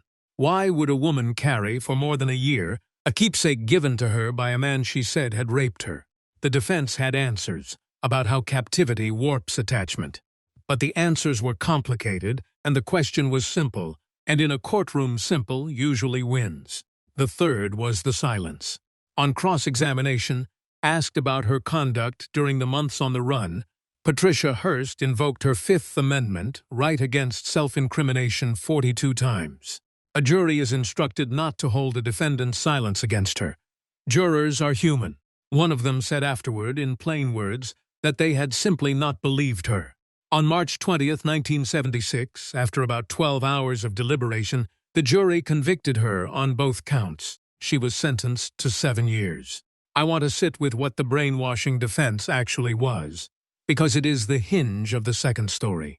Strip away the legal theory and look at what the Hearst name could put inside a courtroom. The chairman of psychiatry at UCLA, the author of the field's defining text on coercion from Yale, a pioneering clinical psychologist, a hypnosis specialist from an Ivy League medical school, all of them without fee for one defendant.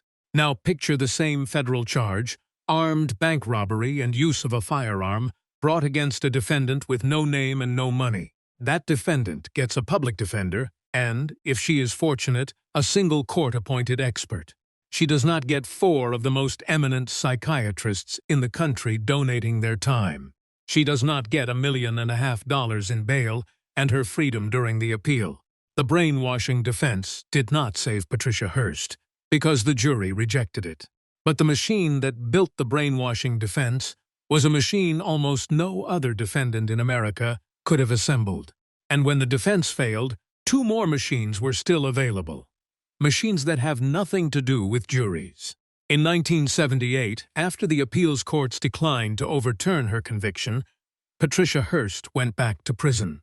She had served about 22 months when, on February 1, 1979, President Jimmy Carter commuted her sentence to time served, and she walked out.